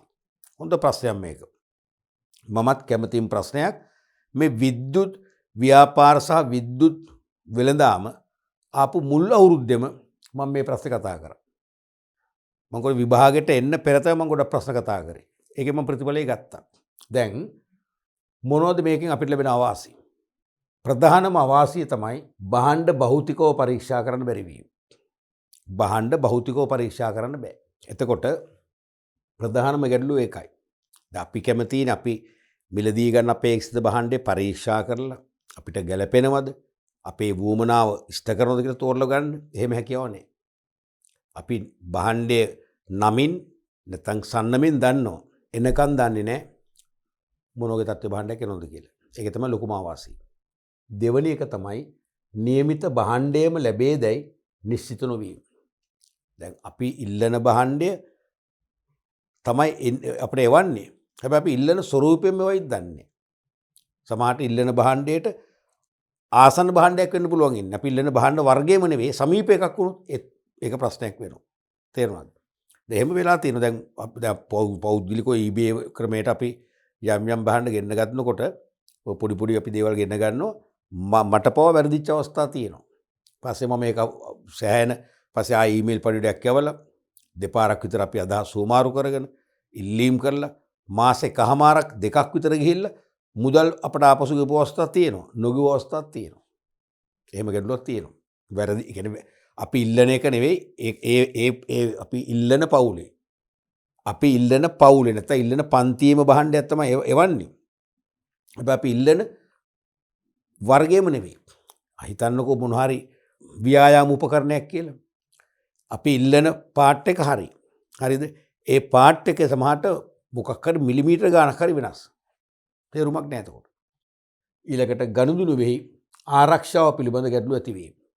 එහෙම ගැටලුකුත් තියෙනවා. අපි ඊමේල් පණිවිඩ යවලා අදහස් සුමාරු කරගෙන මිලදී ගන්න තීරණය කරලා ඇනවුම් කරනවා. ඇනවුම් කරන් පස්සේ අපිට එවනෝ ගෙවිතු මුදල ගෙවන්න කියලා. අපි මේ මොහොතේම ගෙවන්න ඕනේ එතකොට. ණයපත්තු හරපත් මගින්. ගෙව්වට පස්සේ මොකද වෙන්නේ? ගෙව්වට පස්සේ භාණ්ඩ එව්වේ නැත්තම් මොකද වෙන්නේ? එහෙම අවස්ථා තියෙනවා. අපේ මිත්‍රයන්ට වෙලා තියෙනවා. එහෙම සල්ලි ගන්න ඊට පස්සේ ඒගොල්ලන්ගේ වෙබ්සයිට් එකත් මොකද කරන්නේ? වයිප් අවුට් කරලා දානවා. හොයාගන්න බෑ කොහෙන්ද කියලා. අන්තස්දාන වෙනවා. අන්න ආරක්ෂාව පිළිබඳ ප්‍රශ්නයක් තියෙනවා. ඒ වගේ අවාසි අඩුයි. වාසි වැඩි. එහෙම අවාසිත් තියෙනවා. එවැනි අවාසි දෙකකට ලකුණු එක ගානේ ලකුණු දෙකක් ලබා දීලා තිනවා. මතු අනාගතයේදී ওই ලකුණු දෙක ඔය ආකාරයෙන්ම ලබා ගන්න පුළුවන්. ඊළඟ ප්‍රශ්නයට අපි යමු. 2017 ප්‍රශ්න පත්‍රයේ තිබුච්ච ප්‍රශ්නය. හතරවෙනි ප්‍රශ්නේ රෝම ඉලක්කම් 3. තනි ප්‍රශ්නයක්. කම්ප්ලීට් ක්වෙස්චන් එකක්. 4 රෝම ඉලක්කම් 3. සිල්ලර වෙළඳ ශ්‍රේෂ්ඨය තුල සුපිරි වෙළඳසැල් ක්‍රමය ජනප්‍රිය වුවද සාම්ප්‍රදායික සිල්ලර අලෙවිසැල් පැවතීමට බලපාන හේතුව තරක්. මේකත් හොඳ ප්‍රශ්නයක්. මීට කලිනුත් ඕක විභාගෙට යමු වුණා. තේරුණාද? සිල්ලර වෙළඳ ශ්‍රේෂ්ඨය තුල සුපිරි වෙළඳසැල් ක්‍රමය ජනප්‍රියයි. අද නගර තුල ව්‍යාප්ත වෙලා මදිවට නගරෙන් බැහැර ගම්බද ප්‍රදේශවලත් ව්‍යාප්ත වෙනවා. ජනප්‍රියයිනේ. ඒ වුණාට සාම්ප්‍රදායික සිල්ලර අලෙවිසැල් අපි කඩේට ගිහලා මුදලාලිගෙන් සල්ලි දීලා බඩු ගන්න ක්‍රමේ අන්නේ සාම්ප්‍රදායික සිල්ලර අලෙවිසැල් පැවතීම ඒක ඉව නැති වෙලා නැහැ. පවතිනවා. ඒක පැවතීමට බලපාන හේතු හතරක් අහන්නේ. එකක් මොකද්ද? ණයට බහන් ලබාගත හැකි වීම. සුපිරි වෙළඳසැල් කොච්චර ව්‍යාප්ත වුණත් අපර ණයට දෙන්නේ නැහැ නේ. නමුත් සාම්ප්‍රදායික සිල්ලර කඩෙන් අපර ණයට ගන්න පුළුවන්. ඒ නිසා මම වුණත් සුපිරි වෙළඳසැල්ලට යනවා වෙන්න පුළුවන්. අපි සම්ප්‍රදායික අපිට සමීප අපේ නිවසට සමීප සම්ප්‍රදායික සිල්ලර කඩේ මතක් කරන්නේ. ඇයි හදිසියකට ණයට ගන්න පුළුවන්. පැහැදිලිද? දෙවැනි එක. පහසුවෙන් ළඟා විය හැකි වීම. සමහරට සුපිරි වෙළඳසැල අපට ඈතයි. අපිට අපේ ගෙවල් සමීපයේ මේ සම්ප්‍රදායික සිල්ලර කඩ තියෙනවා. ඉතින් සාමාන්‍යයෙන් අපිට නිතර දෙවේලේ අවශ්‍ය වෙන නෙවෙයි හදිසිය අවශ්‍ය වෙන භාණ්ඩ තියෙනවනේ. ඒ භාණ්ඩයක් ගන්න තකහණයක් වාහනයක් පාරට දාගෙන කාලයක් නාස්ති කරන් යන්න ඕනේ නැහැ. මෙතනින් ගන්න පුළුවන්. අන්නේ පහසුවෙන් ළඟා විය හැකි වීම නිසා සාම්ප්‍රදායික සිල්ලර කඩ වල පැවැත්ම ආරක්ෂා වෙනවා. ඊළඟට ඊතා කුඩා ප්‍රමාණයන්ගෙන් ලබාගත හැකි වීම.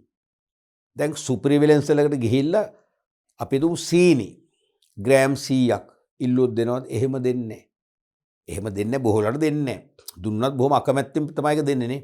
අපි ඉල්ලන්නෙත් නැහැනේ. ඊයේ උදෑසන මම පත්‍රය ගන්න නැවැත්තුවා වාහනේ. එනකොට එතනට අහිංසක ගැහණු කෙනෙක් ආවා. කරවිල එක කරලක් ගත්තා. ඕනනම් ග්‍රෑම් 100ක් 125ක් උපරිම 150ක් ඇති. කිරුවා. එක කරලක් ගෙනිච්ච කෑමට. තේරුණා? තවත් මොනවද බඩුවකයක් ගත්තා. කරවිල ගත්තා අර විදියටයි. ඕක තමයි අද සමහර අයගේ ආර්ථික තත්ත්වය. තේරුණාද? අන්න එවැනි අයට සුපර් මාකට් වල ගිහලා වැඩක් නැහැ. ඊතා කුඩා ප්‍රමාණ වලින් අපිට දෙන්නේ සමහර අපිට මේ මොකද්ද රතු ලුණු වගේ දෙයක් රතු ලුණු ග්‍රෑම් 10ක් කිලෝ සමහරට පුංචි කිරි දෙයක් හරි කිරලා දෙන්න පුළුවන්. අන්න ඒ නිසා මේ සාම්ප්‍රදායික සිල්ලර අලෙවිසැල් නැත්නම් සිල්ලර කඩ නැති වෙන්නෙම නැහැ. ඊළඟට අවශ්‍ය වේලාවට ළඟා විය හැකි වීම. අපිට බොහොම පහසුවෙන් සමීපතාවය නිසා අවශ්‍ය වෙලාවට ඉක්මනින් ළඟා වෙන්න පුළුවන්. තේරුණාද? ළඟා වෙලා අපිට මිලදී ගන්න පුළුවන්. සමහරට සාමාන්‍ය සිල්ලර වෙළඳසැල් වසා දැමුවම පස්සෙත් අපි ඉල්ලීමක් කරොත් නොදීන්නේ. අන්න ඒ නිසාත් අපි ඒ වෙළඳසැල් එක සම්බන්ධකම් තියාගන්නවා. පැහැදිලිනේ? ඊළඟට භාණ්ඩ මිල කේවල් කළ හැකි වීම. මොකද කියන්නේ බාගයෙන් කරන්න අපි කැමතියි. කේවල් කරලා අපිට ගන්න පුළුවන් වාසිදායකව මිලකට බස්සගෙන අපි මිලදී ගන්න කැමැත්තක් දක්වනවා. ඒක තමයි අපේ සතුට. ඒ සතුට ලබන්න පුළුවන් වෙන්නේ සුපර් මාකට් එකේ නෙමෙයි. මොකද කේවල් කරන්න බෑ. කේවල් කරන්න වැඩක් නැහැ ගණන් ගන්න. ඒගොල්ලෝ කියන්නේ මේක තමයි මිල. නමුත් සාම්ප්‍රදායික සිල්ලර වෙළඳසැලකදී අපිට කේවල් කරලා අපි අපේ මනසේ වැඩ කරන සාපේක්ෂව අඩු මිලකට මිලදී ගැනීම අවස්ථාව බොහෝ විට උදා වෙනවා. ඒ නිසා අපි එවැනි සිල්ලර වෙළඳසැල් අමතක කරන්නේ. ඒ නිසා ඒව පවතිනවා. ඊළඟට සිල්ලර වෙළඳසැල්ද නව තාක්ෂණය ආදේශනය කර තිබීම. සිල්ලර වෙළඳසැල්ද නව තාක්ෂණය ආදේශනය කර තිබීම. දැන් සිල්ලර වෙළඳසැලුත් නව තාක්ෂණය ආදේශ කරගන්නවා. විශේෂයෙන්ම ණයපත් හරපත් මගින් ගනුදෙනු පියව ගන්න ඒගොල්ලෝ ඒ ක්‍රෙඩිට් කාඩ් එක බාර ගන්නවා. ඒ සඳහා ඒගොල්ලෝ ඉලෙක්ට්‍රොනික ඩේටා සර්ච් මැෂින් නැත්නම් ඉලෙක්ට්‍රොනික දත්ත පිරික්සුම් යන්ත්‍රයක් අරගෙන අදාළ ණයපත් නිකුත් කරන බැංකුවකින් ඒ ණයපත් මගින් ගනුදෙනු කිරීමේ සම්බන්ධතාවය අරගෙන මොකද වෙන්නේ? අන්න නව තාක්ෂණය තුලින් ඒගොල්ලෝ ගනුදෙනු කරවන්න සේවය කරන්න ක්‍රියාත්මක වෙලා තියෙනවා. ඩිජිටල් ස්කේල් නැත්නම් ඩිජිටල් තරාදි භාවිතා කරනවා. ඒතර ගනුදෙනු කරුවන්ගේ කිසිම චෝදනාවක් එන්නේ නැහැ. ඒවැ කිරුම් මිනුම් ප්‍රමාණය 100%ක් නිවැරදි. තේරෙනවද? ඒ නිසා නිවැරදි කිරුම් මිනුම් උපකරණ පාවිච්චි කරන නිසා ගනුදෙනු කරව කැමති ඒ වෙළඳසැලට යන්නේ. අන්නේ නිසා දැන් සුපිරි වෙළඳසැල් වගේම නව තාක්ෂණික ක්‍රමවේද සම්ප්‍රදායික සිල්ලර වෙළඳසැලුත් පාවිච්චි කරන නිසාම ඒවාටත් කිසියම් ගනුදෙනු කරව පිරිසක් ආකර්ෂණය වෙනවා. ඒවැ පැවැත්ම ආරක්ෂා වෙනවා. ඊළඟට භෞතික සම්බන්ධතා. ඒ කියන්නේ ගනුදෙනු කරුහා වෙළෙන්ද අතර අපිට සමීපයේ ඉන්න සිල්ලර වෙළෙන්ද එක්ක අපේ මිත්‍රයෙක් එක්ක අපේ ඥාතියෙක් ඒ වගේ මොන හරි සම්බන්ධතාවයක් තියෙන නිසා අපිට අමතක කරන්න බෑ. ඒ සම්බන්ධතාවය නිසාම අපට ඒ වෙළෙන්සලට ගිහිල්ලා වරින් වර කඩින් කඩෝ භාණ්ඩ ආසව මිලදී ගන්න වෙනවා. ඒ නිසාත් ඒවැ පැවැත්ම විනාශ වෙන්නේ නැහැ. ඊළඟට පාරිභෝගික විශ්වාසය. පාරිභෝගික විශ්වාස කරනවා මෙහෙම. මේ සිල්ලර වෙළෙන්ද බොහොම ආගමානුකූලව ආගමෙන් දැහැමින් ජීවත් වෙන කෙනෙක්. ඒ නිසා එයා කවදාකවත් නරක දෙයක් කරන්නේ නැහැ. එයා ප්‍රතිපත්තිගරුක කෙනෙක්. අනික එයා විනයගරුක කෙනෙක්. එයා කලක් හමුදාවේ සේවය කරලා විශ්‍රාම ගිහපු කෙනෙක්. එයා විනයගරුකයි, ප්‍රතිපත්තිගරුකයි. ඒ නිසා එයා අපිට භාණ්ඩ කලවම් කරන්නේ, අපිට බාල භාණ්ඩ විකුණන්නේ, නැස් වෙච්ච භාණ්ඩ විකුණන්නේ, ඒ භාණ්ඩ වල වෙනස්කම් කරන්න යන්නේ. අන්න විශ්වාසය. විශ්වාසය නිසා අපි ඒ කඩවලින් භාණ්ඩ මිලදී ගන්නවා. ඒ නිසා ඒ වෙළෙන්සැල් පවතිනවා. ඊළඟට නැවුම් භාණ්ඩ මිලදී ගත හැකි වීම. සමහර විට සුපිරි වෙළෙන්සැල් වලට වඩා නැවුම් භාණ්ඩ පුංචි සිල්ලර වෙළෙන්සැල් වලට එන්නේ නැද්ද? එනවා. දැන් හොඳම උදාහරණයක් මම කියනවා. මගේ නිවස අසල තියෙනවා සාමාන්‍ය මට්ටමේ ග්‍රොසරි එකක්. ඒකට අපේ මේ කිට්ටු තැනකින්ම ගේනවා මීකිරි, මුදෝපු කිරි. හරිම රසයි. ඒක නියම ක්වොලිටියට තියෙනවා. තේරෙනවද? නමුත් එවැනි රසවත් ගුණවත් කිරි හට්ටියක් සුපර් මාකට් එකෙන් ගන්න බෑ. සුපර් මාකට් එකට එන්නේ මහා පරිමාණ ෆාම් මගින් නිෂ්පාදනය කරලා සති ගණන් නිෂ්පාදනය කරලා සති ගණන් ගබඩා වෙලා මහමග ප්‍රවාහන වෙලා එන මේ කිරි. නමුත් අපේ ගමේ තියෙන අපේ ගෙදරට සමීප ග්‍රොසරියෙන් පුළුවන් අද හදපු කිරි අදම පරිභෝජනය කරන්න පුළුවන්. අන්නේ නැවුම් භාණ්ඩ මිලදී ගන්න පුළුවන් නිසා අපි මේ වගේ වෙළෙන්සැල් වලින් ඈත් වෙන්නේ නැහැ, බැහැර වෙන්නේ නැහැ. ඊළඟට සිල්ලර වෙළෙන්සැල් නව අලෙවිකරණ හා ප්‍රවර්ධන ක්‍රම අනුගමනය කිරීම. දැන් සිල්ලර වෙළෙන්සැල් නව අලෙවිකරණ ක්‍රම, නව ප්‍රවර්ධන උපාය මාර්ගයලුත් ඒගොල්ලෝ අනුගමනය කරනවා. භාණ්ඩ ප්‍රදර්ශනාත්මකව ඇසුරුම් කරනවා. ඒ කියන්නේ මේ වෙළෙන්සැලින් විශේෂයෙන්ම රාත්‍රී කාලයට යනකොට ඒකේ විදුලි බුබුලු දැල්වල ඒ ලස්සන ආකර්ශනීය ඇසුරුම් උපකරණ වල භාණ්ඩ අසුල තිබ්බ මේක අමුතුම අලංකාරයක්. එතනට අපිට ඒක මගහරලා යන්නම බෑ. මොනවා හරි භාණ්ඩයක් මිලදී ගන්නම අපිව පෙළඹවීමක් කරනවා. මෙන්න මේ වගේ හේතු නිසා අනිවාර්යයෙන්ම සම්ප්‍රදායික සිල්ලර වෙළෙන්සැල් නැති වෙන්නේ නැහැ. එහෙමනම් එවැනි කරුණු හතරකට ලකුණු එක ගානේ ලකුණු හතරක් දීලා තියෙනවා. මේක තනි ප්‍රශ්නයක්. මේ ප්‍රශ්නයත් මේ විභාගයට අහන්න පටන් ගත්ත විතරයි. තව ඉස්සරහට නුදුරු අනාගතයේදී දිගින් දිගට මේ ප්‍රශ්නේ විභාගයට බර තබාවි. පැහැදිලිනේ? අපි ඊළඟ ප්‍රශ්නයට යමු. 2017 විභාග ප්‍රශ්නේදී වෙච්ච ප්‍රශ්නයක් මේකත්. හතරවෙනි ප්‍රශ්නේ රෝම ඉලක්කම් 4 අයන්න. මේක කොටස් දෙකක් කීපයක් තියෙනවා. හතරවෙනි ප්‍රශ්නේ රෝම ඉලක්කම් 4 අයන්න. භාණ්ඩ බෙදා හැරීමේ ක්‍රියාවලියේදී තොගවැළෙන්ද අත්‍යවශ්‍ය පාර්ශව කරුවෙකි. භාණ්ඩ බෙදා හැරීමේ ක්‍රියාවලියේදී තොගවැළෙන්ද අත්‍යවශ්‍ය පාර්ශව කරුවෙකි. මෙම අදහසට පක්ෂව හා විපක්ෂව කරුණු දෙක බැගින් සඳහන් කරන්න.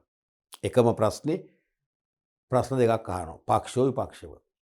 භාණ්ඩ බෙදා හැරීමේ ක්‍රියාවලියේදී තොගවැළෙන්ද නැතුවම බැරි පාර්ශවයක් කියලා මේ කියන්නේ. අත්‍යවශ්‍යයි. අත්‍යවශ්‍යම පාර්ශව කරුවෙක් කියන්නේ නැතුවම බෑ. එයා ඒ තරම්ම කාර්යභාරයක් ඉෂ්ට කරනවා. මේකට අපි එකඟ නම් ඒ පක්ෂව කරුණු කියන්න ඕනේ නැත්නම් විපක්ෂව කරුණු දෙක බැගින් අහනවා. නම් කරලා තියෙනවා දෙක බැගින් කියන ලේසි. මේ වගේ පිළිතුරු රාමුව පිළිබඳ පිළිතුරු ලිවීමේ ක්‍රමවේදය පිළිබඳ ඉඟි දෙනවා කියන්නේ ඔබට තවත් සහැල්ලුවක් ඒක. නැත්නම් ඔබ හිතන්න එපා දෙකක් ලියනවද තුන බැගින් ලියනවද හතර බැගින්ද කියලා අනිවාර්යයෙන්ම දෙක බැගින් නැති. මොකද මේක දෙපැත්තක් අහනවනේ. ඒ නිසා දෙක බැගින්. කවදාකවත් මේ වගේ ප්‍රශ්නක මම නැවත නැවත කියනවා එහෙම ළමයි ලියනවා. හතර බැගින් ලියන්න එපා. පිළිතුරු ඒතර අධිධාරිතාවේ පිළිතුරක් ලියන්නේ 8ක් අපේක්ෂා කරන්නේ නැහැ. හොඳයි මුලින්ම පක්ෂව කියලා අපි සීරීසයක් දාලා මේ වගේ පිළිවෙලට ලියනවා. මේ ලියන පිළිතුරු වල පිළිවෙල පිරිසිදු බව තේරෙනවද? ක්‍රමවත් බව අනුව තමයි පිළිතුරු පත්‍ර පරීක්ෂණයේදී පරීක්ෂකවරයා හෝ වරිය ගෙන්න ඔබට ලකුණු ලැබෙන්නේ. ඒ කියන්නේ අපි පිළිතුරු පත්‍ර පරීක්ෂකවරයා හෝ වරියගේ ආකර්ෂණය අපේ පිළිතුරු පත්‍රයට ඍජුවම ෂණයෙන් ලබා ගන්න ඕනේ. එහෙම ලැබුණොත් තමයි අපිට ඒගොල්ලන්ගේ ලකුණු අක්කර වැඩිපුර ලැබෙන්නේ. දැන් භාණ්ඩ බෙදා හැරීමේ ක්‍රියාවලියදී තොගවැළෙන්ද අත්‍යවශ්‍ය පාර්ශව කරුව. ඒ කියන්නේ යා ප්‍රබල සේවාවන් රසක් ඉෂ්ට කරනවා. එයා ඒ නිසා ඉන්න ඕනේ කියන මතයට තමයි උත්තර ඉල්ලන්නේ. එකක් මොකද්ද? භාණ්ඩ බෙදා හැරීම පහසු වීම. තොගවැළෙන්ද යොදාගත්තම බෙදා හැරීම පහසු වෙන්නේ. මම හැමදාම ඔබට කියන දෙයක් තමයි තොගවැළෙන්දෙක් කියන්නේ ප්‍රේරක නියෝජිතයෙක්. ෆෝවර්ඩින් ඒජන්ට් කෙනෙක්. බොහෝ තොගවැළඳුන්ට තමන්ටම ආවේනික ප්‍රවාහන පද්ධතියක් තියෙනවා. ඒ නිසා ඒගොල්ලෝ ලව්ව පහසුවෙන් භාණ්ඩ බෙදා හැරීම ඉෂ්ට කරගන්න පුළුවන්. එයා අයින් කරනවා කියන්නේ නිෂ්පාදකයාටම අන්න ට්‍රාන්ස්පෝර්ට් ඩිපාර්ට්මන්ට් එකක් හදලා වාහන මිලදී අරගෙන රීදුරන් සහායකයන් අරගෙන පඩි ගෙවලා වාහන නඩත්තු කරමින් අලුත් වැඩ කරමින් ලොකු වියදමක් පරිශ්‍රමයක් දාලා තමයි බෙදා හරින්න වෙන්නේ. දැන් ඒ ප්‍රශ්නේ නැහැ. ඒක තොගවැළෙන්ද බලාගනි. තොගවැළෙන්ද මගින් භාණ්ඩ පහසුවෙන් බෙදා හරගන්න පුළුවන්. ඒ නිසා එයා ඉන්න එක හොඳයි. දෙවෙනි එක භාණ්ඩ හඳුන්වා දීම පහසු වීම. දැන් නිෂ්පාදකයාට මුළු රටේම ඉන්න පාරිභෝගික ප්‍රජාවට භාණ්ඩ හඳුන්වා දීම කරන්න අමාරුයි. තොගවැළෙන්දු කීප දෙනෙක් ඉන්නවනේ. එක්කෝ පළාත් අනුව, දිස්ත්‍රික් අනුව, එක්කෝ ගම් අනුව, නගර අනුව බෙදා හරින්න. අන්න ඒ තොගවැළෙන්දුන් ලවා අලුත් භාණ්ඩ පිළිබඳ අදහස සිල්ලර වෙළෙන්දු හැමෝටම එකම දවස උනත් ගෙනන්න පුළුවන්. පහසුවෙන් ගෙනන්න පුළුවන්. නිෂ්පාදකයට ඔක් කරන්න බෑ. ඒ නිසා තොගවැළෙන්ද ක්‍රියාත්මක වෙන එක වාසිදායකයි කියලායි ඔය උත්තරණු කියන්නේ. තුන්වෙනි එක නිෂ්පාදකයන්ගේ කාර්යයන් පහසු වීම. නිෂ්පාදකයන්ට නිෂ්පාදන ක්‍රියාවලිය හා සබැඳි කාර්යයන් පහසුවෙන් නිදහසේ කරගන්න වැඩි පරිශ්‍රමයක් වැඩි අවධානයක් දරන්න පුළුවන් තොගවැළෙන්දු ඉන්නවා. නැත්නම් තොගවැළෙන්දගේ කාර්යභාරයටත් නිෂ්පාදකයාට කාලයක් ශ්‍රමයක් වැය කරන්න ගියොත් එහෙම නිෂ්පාදකයන්ගේ නිෂ්පාදන කාර්යයන් අතපසු වෙන්න පුළුවන්. ඒ නිසා තොගවැළෙන්ද ඉන්න එක පහසුවක් නිෂ්පාදකයාට. ඊළඟට හතරවෙනි එක. වෙළඳපොළ තොරතුරු අදාළ පාර්ශවයන්ගෙන් ලබාගත හැකි වීම. වෙළඳපොළ තොරතුරු අදාළ පාර්ශවයන්ගෙන් ලබා ගන්න පුළුවන්. ඒ කියන්නේ මොකද්ද? තොගවැළෙන්දෝ ඉන්නවා නම් තොගවැළෙන්දෝ අනිවාර්යයෙන්ම ඒ කියන්නේ සෑම තොගවැළෙන්දෙක්ම යම් ප්‍රදේශයකට සීමා වෙච්ච සිල්ලර වෙළඳුන් එක්ක සම්බන්ධකම් පවතිනවා. ඒ සිල්ලර වෙළඳුන්ගෙන් පුළුවන් පාරිභෝගික අදහස් පහසුවෙන් ලබා ගන්න. ඔයගේ එක් ප්‍රදේශවලට අයත් තොගවැළඳුන් මගින් ඒ ප්‍රදේශවල සිල්ලර වෙළඳුන්ගේ අදහස් ගන්න පුළුවන්. මොනවද? පාරිභෝගිකයන් ලබා දීපු අදහස්. අරගෙන ඒ තොරතුරු අනිවාර්යයෙන්ම නිෂ්පාදකයන් වෙත අරගෙන නිෂ්පාදකයන්ගේ යම් යම් දුර්වලතා තේරුම් අරගෙන වෙළඳපොළට ගැලපෙන ආකාරයෙන් භාණ්ඩ සපයන්න පුළුවන්කම ලැබෙනවා. ඊළඟට සිල්ලර වෙළෙන්දාගේ කාරක ප්‍රාග්ධන අවශ්‍යතා අඩු කරගත හැකි වීම. ඇත්තටම තොගවැළෙන්දෝ ඉන්නව නම් සිල්ලර වෙළඳුන්ගේ කාරක ප්‍රාග්ධන අවශ්‍යතා අඩු කරගන්න පුළුවන්. ඒ නිසාම සිල්ලර වෙළෙන්දෝ මීට වඩා නැත්නම් පෙරට වඩා භාණ්ඩ හා සේවා අලිවි කිරීමක් සදා යොමු කරව ගන්න පුළුවන්. දැන් තොග වෙලෙන්දෝ ඉන්නවා නම් ඒගොල්ලෝ භාණ්ඩ ප්‍රවාහනය කරලා දෙනවා. නැතුණු මොකද වෙන්නේ? සිල්ලර වෙලෙන්දට වෙනම කුලියට ලබාගෙන කුලීරත සේවයක් මගින් භාණ්ඩ ගෙන්වා ගන්න වෙනවා. තොග වෙලෙන්දෝ ඉන්නවා නම් භාණ්ඩ ගෙනල්ලා ගබඩාවේ අසුරලා දෙනවා. නැත්තම් සිල්ලර වෙලෙන්දගේ වෙලෙන්සැලේ භාණ්ඩ ආරක්ෂාකාරීව අනික ප්‍රදර්ශනාත්මකව අසුරලා දෙනවා. ඔබ ඒක දැකලා තියෙනව නේද? ඔබේ ප්‍රදේශයේ සමහර සිල්ලර කඩවල සුපිරි වෙලෙන්සැල ඔක අනිවාර්යයෙන්ම කරනවා. ඒ භාණ්ඩ සපයන සැපයුම්කරුවෝ සේවකයන් පුහුණු කරලා තියෙනවා. ඒ භාණ්ඩ ප්‍රවාහනය කරලා රැගෙන එන සේවකයෝම මොකද වෙන්නේ? ඒ තැන්වල භාණ්ඩ ලස්සන අසුරලා යනවා. සිල්ලර වෙලෙන්දගේ කාර්ය සරල වෙනවා.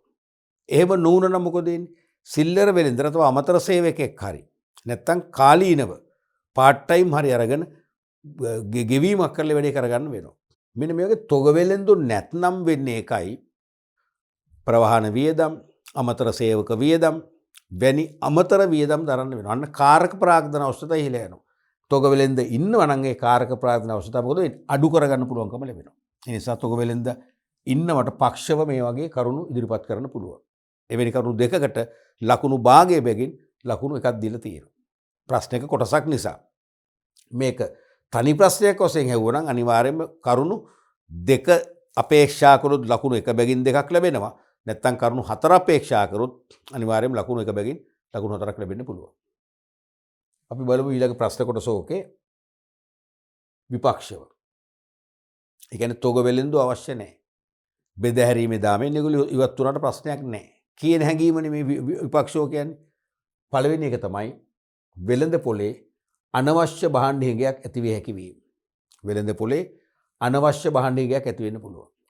ඒ කියන්නේ තොග වෙළෙන්දෝ ඉන්නවා කියන්නේ ඒගොල්ලෝ කලින් කලට ඒගොල්ලෝ රැස් කරගත්ත භාණ්ඩ තොග සංගවනවා. ටික ටික තමයි මාකට් එකට දාන්නේ. ටික ටික දානකොට මොකද වෙන්නේ? මිල ඉහළ යනවා.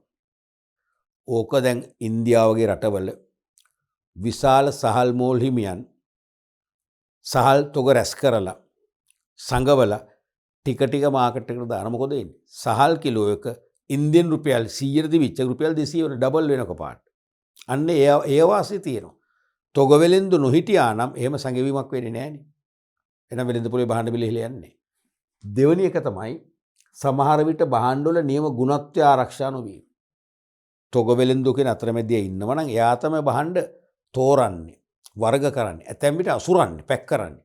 එතනදී ඒ නිෂ්පාදකයාගේ ගුණාත්මක භාණ්ඩ වලට ඇතැම් ද්‍රව්‍ය කලවම් කරලා ගුණත්වයේ බාල කරලා මොකද වෙන්නේ? විසමාචාරය දෙන්න පුළුවන්. ඒ විසමාචාරයෙන් මිදෙන්න නම් අනිවාර්යයෙන්ම තොග වෙලෙන්දු අයින් කරන්න ඕනේ. එහෙනම් භාණ්ඩේ ගුණත්වය ආරක්ෂා වෙනවා. ඊළඟට භාණ්ඩවල මිල ගණන් ඉහළ යා හැකි වීම. අනිවාර්යයෙන්ම යනවා. දැන් ඉහළ යා හැකිවීම නෙවෙයි. ඔක මම ස්කීමේදී මම කියන්නේ ඉහළ යනවා කියලා අනිවාර්යයෙන්ම. ඇයි තොග වෙලෙන්ද ගබඩා කරනවා, ප්‍රචාරණය කරනවා, ඇසුරුම් කරනවා, තෝරනවා, වර්ග කරනවා, බෙදා හරිනවා. මේ සියලු දේට වැයවන මහන්සිය පිරිවැය වෙනුවෙන් භාණ්ඩයේ මිල අනිවාර්යයෙන් වැඩි කරනවා. භාණ්ඩයේ මිලට තව ලාභ එයාගේ අපේක්ෂිත ලාභ ප්‍රතිලාභයක් එකතු කරනවා. අනිවාර්යෙන් භාණ්ඩ මිල ඉහළ යනවා. ඕනම භාණ්ඩයක තියෙනනේ විකුණුම උපරිම රේඛාවක්. ඒ කියන්නේ භාණ්ඩයක් උපරිම මිලකින් විකුණන්න පුළුවන් සීමාවක් තියෙනවා. අපි දුමු රුපියල් 150 කියලා. 150ට වඩා මිල කරොත් විකිනෙන්නේ නැහැ. අන්න ඒ වාසිය මේකේ තියෙනවා. ඊළඟට කොන්දේසි වලට යටත් වීම සිදු වීම. තොග වෙලෙන්දෝ ඉන්නවා නම් ඒගොල්ලොත් නිකන් ඉන්නේ නැහැ. ඒගොල්ලෝ කොන්දේසි දානවා. අපි ඔයාලගේ භාණ්ඩ ගබඩා කරන්නම්, ප්‍රවාහනය කරන්නම්, ප්‍රචාරණය කරන්නම්, වර්ග කරන්නම්. එක දෙයක් තියෙනවා, අපිට මේ භාණ්ඩේ දෙනකොට අපි සල්ලි දෙන්නේ මාස 5කින්. දැන් තොග වෙලෙන්දර ණයට විකුණන්නේ. එයා කාලයක් ගන්නවා, මාස 5කින් විකුණන්නේ. අකමැති නම් වෙන කෙනෙක් හොයාගන්න. ඉතින් ඒ කොන්දේසිට යට වෙන්න වෙනවා. මොකද මේ වැඩේ කරන්න වෙන විකල්ප අපිට මේ ව්‍යාපාරික හොයන්න වෙලාවක් නැහැ. අපිට වෙළඳ පොලේ අකණ්ඩ සැපයුම රඳවගෙන වෙළඳ පොලේ විශ්වාසය දිනාගෙන අපේ වෙළඳ පොල විස්තර කරගන්න අපිට ඕනේ. ඒ දේ කරද්දී දැන් ඉන්න තොග වෙළඳ පළවා හැරලා අලුත් ආස හොයන්න අපිට කාලයක් බිඩවුම් කරන්න බෑ. පැහැදිලිනේ? අන්න ඒ වගේ අවාසිදායක තත්ත්වෙනුත් තියෙන නිසා තොග වෙළඳ ඉවත් කරන්න පක්ෂවත් අපිට කියන්න පුළුවන්. විපක්ෂවත් කියන්න පුළුවන්. තොග වෙළඳ ඇතුවත් බෑ, නැතුවත් බෑ. පැහැදිලිනේ? ඕ වගේ කරුණු දෙකකට ලකුණු භාගයමින් ලකුණු එකක් දීලා තියෙනවා. පැහැදිලිනේ? අපි යමු ඊළඟ ප්‍රශ්නයට. මේක 2018 විභාග ප්‍රශ්න පත්‍රයේදී යොමු වෙච්ච ප්‍රශ්නය. 4 රෝමි ඉලක්කම් 4 අයන් වශයෙන් යොමු වෙච්ච ප්‍රශ්නය. සම්ප්‍රදායක සිල්ලර වෙළෙන්සැල් සඳහා සුපිරි වෙළෙන්සැල් වලින් දැඩි තර්ජනයක් පවතී. තර්ජනයක් තියෙනවනේ. සුපිරි වෙළෙන්සැලක් දැම්මම යාවට තියෙන පොඩි පොඩි සිල්ලර කඩවලට බිස්නස් එක අනිවාර්යයෙන්ම අඩු වෙනවනේ. සුපිරි වෙළෙන්සැල් වෙත පාරිභෝගිකයින් වැඩි වශයෙන් ආකර්ෂණය වීමට හේතුව තරක් විස්තර කරන්න. එතකොට අපි මේකට උත්තරේ දැම්මේ නැහැ. ඇයි දැම්මේ නැත්තේ? මේක කීප සැරයක්ම විභාගයට ඇහුවා. මීට පෙර පාඩම් පරිච්ඡේදවලදී අපි මේකට උත්තර කීප සැරයක්ම කතා කරා. අපි ඒ නිසා එකම ප්‍රශ්නේ නැවත කතා කිරීමෙන් අපි අපේ වටිනා කාලේ නාස්ති කරගන්න අවශ්‍ය නැති නිසා මම දැම්මේ නැහැ. දන්නවනේ එහෙනම් සුපිරි වෙළෙන්සැල් වෙත පාරිභෝගිකෝ පහසුවෙන් ආකර්ෂණය වෙනවා. ඇයි ඒ? පාරිභෝගිකයන්ට එකෙන් ඒගොල්ලෝ අපේක්ෂා කරන වාසි ලැබෙන නිසා. මතකයිනේ වාහන නතර කිරීමේ පහසුකම් තියෙනවා. ඒකට පාරිභෝගික කැමති. සාමාන්‍ය සිල්ලර කඩවල වාහන නවත්ත ගන්න බෑ. අනික එකම වහලක් යටින් Tamanට අවශ්‍ය සියලු පාරිභෝගික භාණ්ඩ මිලදී ගන්න පුළුවන්. අනික අමතර සේවා ලබා ගන්න පුළුවන්. ඒ කියන්නේ බැංකු කවුන්ටරයක් තියෙනවා. බැංකින් අවුට්ලට් එකක්. ඒකෙදි වතුර බිල එහෙම නැත්නම් දුරකථන බිල තේරුණාද? ඒ වගේ බිල්පත් ටිකත් අපිට ගෙවා ගන්න පුළුවන්. අනික බැංකින් අවුට්ලට් එකේදී අපිට ගිණුමට සල්ලි තැන්පත් කරන්න පුළුවන්. චෙක් එකක් මුදල් කරගන්න පුළුවන්. ඒ වගේම අපිට භෝජනාගාර පහසුකම් තියෙනවා. අපිට අවශ්‍ය ආහාර පාන වෙනසකරත් එක්ක ගෑල්ලා පරිභෝජනය කරන්න පුළුවන්. ඊළඟට Tamanගේ කැමැත්ත පරිදි තම අභිමතයේ පරිදි තමා තෘප්තිමත් වන ආකාරයට භාණ්ඩ තෝරගන්න පුළුවන්.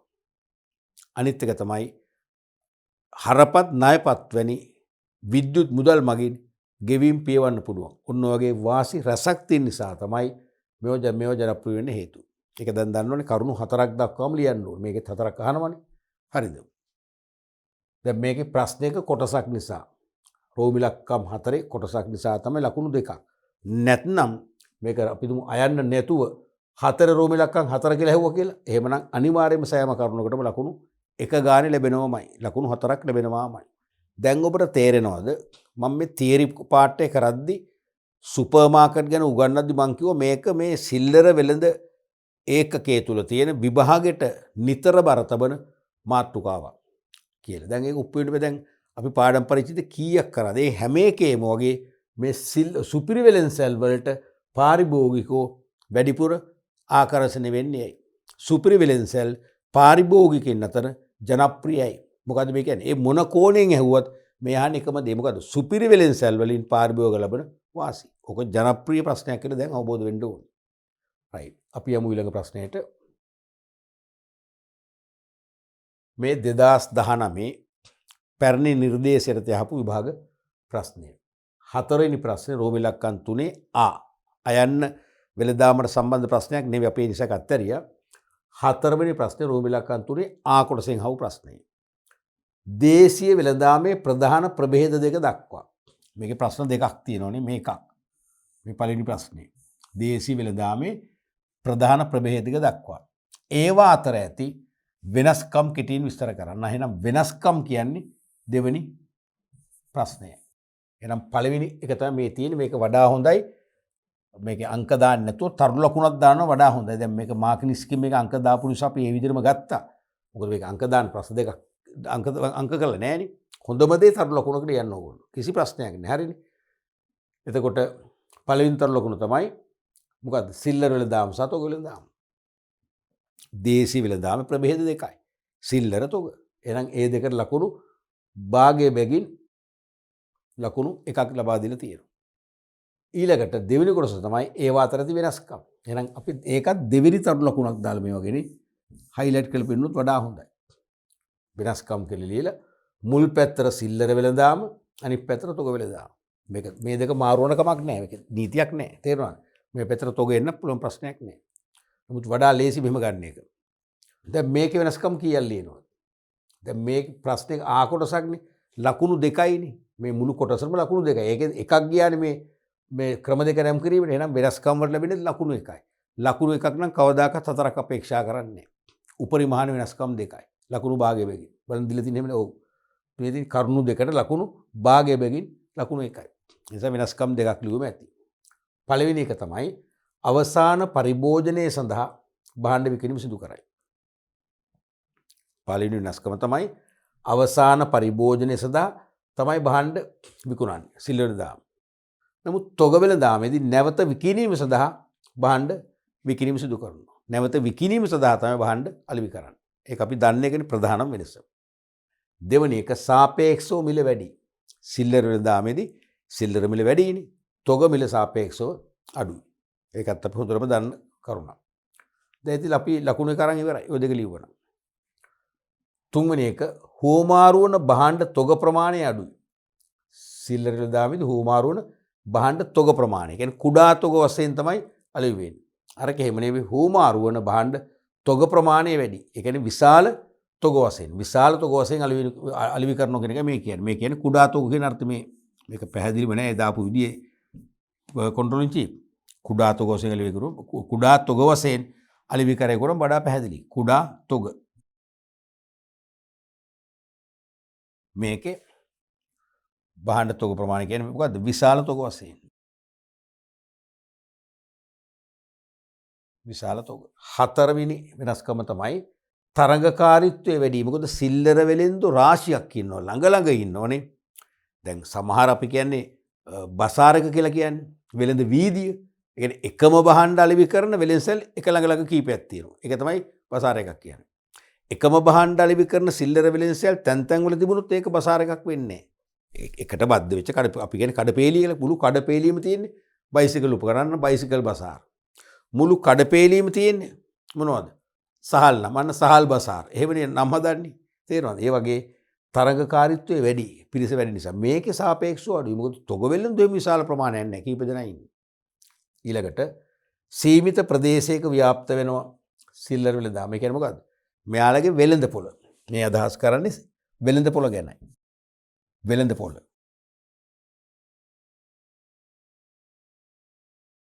තේරෙනවද? වෙළඳ පොළ සාපේක්ෂව සීමිත ප්‍රදේශයක. දැන් මම සිල්ලර වෙළඳසලක් මේ ස්ථානගත කරොත් මේ අවට ගනුදෙනු කරුණේ මගේ ප්‍රධාන වෙළඳ පොළ වෙන්නේ. ඒතර සීමිතයි. නමුත් තොග වෙළඳාමදී එහෙම නෙවෙයි. වෙළඳ පොළ ව්‍යාප්තිය වැඩි. තොග වෙළෙන්දෙක්ගෙන් භාණ්ඩ මිලදී ගන්න ඉදිරිපත් වෙන සිල්ලර වෙළඳු විවිධ ප්‍රදේශවල විවිධ පළාත් වල ඉන්නවා. නැත්නම් විවිධ පළාත් දිස්ත්‍රික්ක වලට තොග වෙළඳ විසින් තමන්ගේ භාණ්ඩ බෙදහැරලා අලෙවි කරනවා. ඒ නිසා යාගේ වෙළඳ පොළ සාමාන්‍ය ව්‍යාප්තිය වැඩි. ඊළඟට 6 වෙනි එක භාණ්ඩ වර්ග වැඩි ගණනක් විකුණයි. මොකද සිල්ලර වෙළෙන්ද උත්සුක වෙන්න ඕනේ පාරිභෝගිකයට අවශ්‍ය සීලුම භාණ්ඩ වර්ග අලෙවි කරන්න. එහෙම වුණොත් තමයි පාරිභෝගිකය එන්නේ. දැන් මම භාණ්ඩ වර්ග 6ක් ගන්නාම 3ක් තියෙනවා 3ක් නැහැ. මං කැමති නැහැ එහෙනම් අපො මෙතෙන්ට එන්න. මං තීරණය කරා මේ කඩේ භාණ්ඩ නැහැ. එක්ක 6ක් ගන්නාම 4ක් තියෙනවා 2ක් නැහැ. ඒ දෙකත් ප්‍රධාන අත්‍යවශ්‍ය භාණ්ඩ නම්. අපි හිතමු ගෙදරට අවශ්‍ය ලුණු අත්‍යවශ්‍යයි. ලුණු නැත්තම් මේ කඩේ මට වෙන කඩේකට යන්න ඕන. මට කාලයන් දෙකක් නාස්ති කරන්න වෙනවා. පරිශ්‍රමයන් දෙකක් නාස්ති කරන්න වෙනවා. තේරෙනවද? ඒ නිසා සිල්ලර කඩේක සාමාන්‍යයෙන් පාරිභෝගිකයට අවශ්‍ය නිවසට අවශ්‍ය සීලුම් පාරිභෝගික වහන තියෙන නිසා භාණ්ඩ වර්ග වැඩි ගණනක් අලෙවි කරනවා. වර්ග මිසක් ප්‍රමාණය නෙවෙයි මං කියන්නේ. ප්‍රමාණය කුඩා තොග. වර්ග වැඩි සංඛ්‍යාවක් අලෙවි කරනවා. තොග වෙලෙන්ද එහෙම නෙමෙයි සීමිත භාණ්ඩ වර්ග පමණක් විකුණයි. සීමිත භාණ්ඩ වර්ග පමණක්.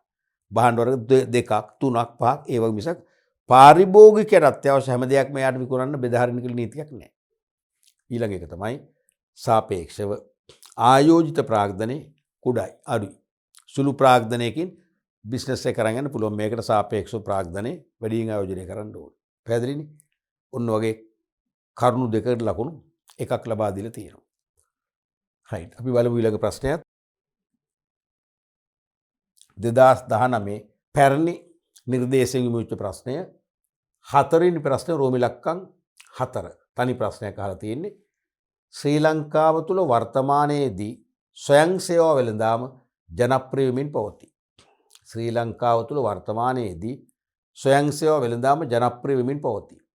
මෙම වෙළඳාම මගින් වෙළෙන්දන්ට හා පාරිභෝගිකයින්ට අත්වන වාසි දෙකක් හා අවාසි දෙකක් දක්වන්න. ප්‍රශ්න පැහැදිලිනේ? ශ්‍රී ලංකාව තුළ වර්තමානයේ ස්වයං සේවා වෙළඳාම. ඒ කියන්නේ භාණ්ඩ එක එක සන්නම් යටතේ පන්ති යටතේ භාණ්ඩ වර්ග කර අසුරා තබල මිල ලකුණු කරලා තියෙනවා. පාරිභෝගිකයාටම වෙළඳ සැල පුරා සැරිසරමින් භාණ්ඩ එක්රැස් කරගෙන ඇවිල්ලා මුදල් අයකැමි වෙත මුදල් ගෙවලා නිදහස් කරන්න පුළුවන්. අන්න එවැනි පහසුකම් සහිත වෙළඳ සැලක් තමයි ස්වයං සේවා වෙළඳාම කියලා කියන්නේ. ඒක දැන් ජනප්‍රියෙන් එන්න වැඩි වෙනවා. මොකද අපි වුණත් කැමති නැහැ සම්ප්‍රදායක වෙළඳ සැලක පොලිමේ ඉන්න භාණ්ඩ ගන්න. ඒගොල්ලෝ කිරලා දෙන භාණ්ඩ අපේ විශ්වාස නැහැ කිරුම් මිනුම් වංචා කරනවාමයි. බාල භාණ්ඩ අලෙවි කරනවා. කලවම් කරලා අලෙවි කරනවා. පැහැදිලිද? ඒ නිසා අපි කැමති ස්වයං සේවා වෙළඳ සැලක. මොකද අපේ විශ්වාසයි. අපි භාණ්ඩයේ සමීපෙට ගිහිල්ලා භාණ්ඩය අතර අරගෙන කියවල බලලා තොරතුරු හොයලා තමයි ගන්න. මෙම වෙළඳාම් මගින් වෙළෙන්දන්ට හා පාරිභෝගිකයන්ටත් වන වාසි දෙකක් හා වාසි දෙකක්. මුලින්ම අපි ගමු වෙළෙන්දන්ට. වෙළෙන්දන්ට මුලින්ම වාසි. මේ ලියන පැටර්න් එක පැහැදිලිනේ පිරිසිදුයිනේ. වෙළෙන්දන්ට වාසි මොනවද? සේවකයන් සංඛ්‍යා අඩු කරගන්න පුළුවන්.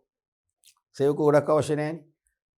අර ඇලර්ට් එකේ ඉන්න සොරකම් කරනද කියලා නිරීක්ෂණය කරන්න, පාරිභෝගිකයට තෝරගන්න උදව් කරන්න, උපදෙස් අපයන්න කීප දෙනෙක් ඇති. දැන් සේවකෝ අපි දුම් සාමාන්‍යයෙන් ධාරිතාවෙනු 10 දෙනෙක් ඕන කියලා දැන් මෙතනින් 10 දෙනෙක් ඕනේ නැහැ. දෙන්නෙක් කියන හොඳටම ඇති. එහෙනම් අන්න ලේබර් කොස්ට් එක අඩු කරගන්න පුළුවන්. අනික විවෘතව තබන කාලය තුල වැඩි අලෙවියක් කරගන්න පුළුවන්. මොකද සෙසු සිල්ලර වෙළෙන්සැල් වලට වඩා සාම්ප්‍රදායික සිල්ලර වෙළෙන්සැල් වලට වඩා ස්වයං සේවා විකුණුම් ක්‍රමය නිසාම පාරිභෝගික පිරිස ආකර්ෂණය වෙනවා. තේරෙනවද? ඒ නිසා වැඩි අලෙවියක් කරගන්න පුළුවන්. අනිත් එක තමයි පාරිභෝගිකයින් ආකර්ෂණය කර ගැනීම පහසු වීම. අනිවාර්යෙන් පාරිභෝගිකයන් පහසුවම ගෙන්න ගන්න ලොකු ප්‍රචාරණයක් කරන්න ඕනේ නැහැ. ස්වයං සේවා විකුණුම් මධ්‍යස්ථාන කියලා දුටු පමණින් පාරිභෝගිකයෝ ආකර්ෂණය වෙනවා. පැහැදිලිනේ? ඔව්. ඊළඟට ඔය වගේ වාසි තියෙනවා වගේම අවාසිත් තියෙනවානේ. වෙළෙන්දට එකක් තමයි විශාල ප්‍රාග්ධනයක් අවශ්‍ය වීම. තේරුණාද? දැන් ස්වයං සේවා වෙළෙන්ද සැලක් බවට පත් කරන්න ලේසි නෑනේ. තේරුණාද? ඒකට වෙනම ප්‍රාක් සවි කරලා භාණ්ඩ පන්ති අනුව වර්ග අනුව වෙන් කරලා තේරුණාද? මිල ලකුණු කරලා ඒ වගේම සමාට CCTV කැමරා සිස්ටම් ආරෝපණය කරලා තේරුණාද? ඒ වගේම එක්ක ට්‍රොලි නැත්තම් භාණ්ඩ එක් රැස් කරන්න කූඩ මිලදී ගන්න හැම අතින්ම විශාල පිරිවැයක් දරන්න වෙනවා. ඒ නිසා විශාල ප්‍රාග්ධනයක් යට කරන්න වෙනවා. ඒක අවාසියක්. අනික ආරක්ෂණ වියදම් වැඩි වීම. දැන් සේවකයන් අතින් භාණ්ඩ විකුණනව නෙවෙයිනේ. සේවකෝ කීප දෙනෙක් ඉන්න අඩුම පිරිසක් ඉන්න උදව් කරන්න අවශ්‍ය වුණා. තේරුණාද? අනික පාරිභෝගිකවල භාණ්ඩ තෝරනවා. එහෙමනේ දැන් හිතන්න ලොකු රෙදිසාප්පුවල රෙදි අරගෙන මොකද කරන්නේ? බලනවා හරියන්නේ නැහැ පැත්තකට දානවා. ඉතින් නිරන්තරයෙන්ම වෙනම පිරිසක් ඉන්න ඕනේ ඒ රෙදි ලස්සනට හැංගරවල දාලා එල්ලන්න. ඒ වගේම ඔබ දැකලා තියෙන සුපිරි වෙළෙන්සැල් වලත් ගොඩක් වලට විටින් විට සේවකයෝ යොදවලා මොකද කරන්නේ? භාණ්ඩ එකලස් කරනයි අපි භාණ්ඩ අරගෙන ගන්නෙත් නෑ බල්ල ඔය නිකන් තියලා යනවා. ඒ නිසා අනිවාර්යයෙන්ම මේ ව්‍යාපාරවල සේවකයන්ගේ දායකත්වය අඩුයි. අර වගේ භාණ්ඩ රීසෙට් කරන්න තමයි සේවකයෝ දෙන්නේ පාවිච්චි කරන්නේ. ඒ නිසා සොරකම් කිරීමේ හැකියාවත් වැඩි. සොරකම් කිරීමේ හැකියාවත් වැඩි. දැන් මම නම්ගම් කියන්නේ අපේ නගරේ ස්වයං සේවා වෙළෙන්සැලක් ආරම්භ කර පළවෙනි අවස්ථාව. පළවෙනිම අවස්ථාව ඒක. ඒකෙදි එක්තරා ආන්ටි කෙනෙක් ගිහිල්ලා සොරකම් කළා මොනවද? මාෂ්මැලෝස් පැකට් දෙකක්. සොරකම් කරලා ගහගත්ත කීල්ලස්සේ. එනකොට සිකියුරිටි දැක්ක ඕක. සිකියුරිටි චෙක් කරලා එවන්නේ දැක්කම මෙයා බයට මේකේ වැටුණා. ඉතින් අල්ලගෙන පයින්ම පොලිසියට එක්ක ගියා. හරිම අපහසුතාවයටපත් වුණානේ. එයාගේ එක දරුවෙක් අද ලංකාවේ විශේෂඥ වෛද්‍යවරයෙක්. දැන් ඒ දරුවෝ එතකොට තාම උසස් පෙළ පන්ති මැදින් ඉගෙන ගන්නවා. නමුත් අද වුණා නන්නේ. ඒ වගේ දැන් ඒ වගේ චරිත පවා සොරකම් කරනවා නම් සාමාන්‍ය අපි කියන්නේ රස්තියාදුකාරී චරිත කොයිතරම් හොරකම් කරද? ඒ නිසා අනිවාර්යයෙන්ම ආරක්ෂණ වියදම් වැඩි කරන්න වෙනවා. පර්මනන්ට් නැත්තම් පැය 24 පුරාම විවෘත කරනවා නම් අපිට සිකියුරිටි ඒ කියන්නේ ආරක්ෂණ නිලධාරියෙක් සිකියුරිටි ඔෆිසර් කෙනෙක් යොදවන්න වෙනවාමයි පරීක්ෂා කරන්න. නැත්නම් CCTV කැමරා තාක්ෂණය, close circuit television camera system එක පාවිච්චි කරන්න වෙනවා. එතකොට අපට අනිවාර්යයෙන්ම ඒ කැමරාව නිරීක්ෂණය කිරීම සැකසහිත කෙනෙක් આવොත් කැමරාව නිරීක්ෂණය ඉන්න පුළුවන්. එයා භාණ්ඩ තෝරනවා ටක් ගාලා අපි හිතමු එයාගේ ඇඳුම් අස්සේ ගහ ගන්න දැක්කොත් අපිට එයාට අවශ්‍ය දේ කරන්න පුළුවන්. ඒ නිසා ආරක්ෂණ වියදම් වැඩි වෙනවා. අනික භාණ්ඩ සොරා ගැනීම වැඩි වෙනවා. දැන් මේ දෙක සමහර අය මගෙත් එක්ක තර්ක කළා මේ දෙක දෙකක්ද එකක්ද කියලා. මේ දෙක දෙකක්. දැන් කෝකටත් ආරක්ෂණ වියදම් වලට අර වගේ ක්‍රම ස්ථාපිත කරන්න වෙනවා. හරිද? ඊට අමතරව දැන් ආරක්ෂණ වියදම් වැඩි කළා වුණත් දැන් සමහර අය හිතන්නේ මේක මම ගන්නව කාටවත් පේන්නේ නැහැ. සොරකම් කරන නිසා සොර හානි වලින් ඇති වෙන පාඩු අනිවාර්යයෙන්ම හිල යනවා.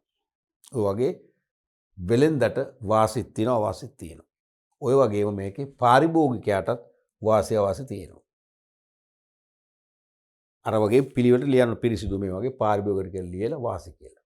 පළවෙනි එක පාරිභෝගිකයාට නිදහස් පරිසරයක තම භාණ්ඩ මිලදී ගැනීමට කටයුතු කරන්න පුළුවන්. හරි නිදහස්නේ.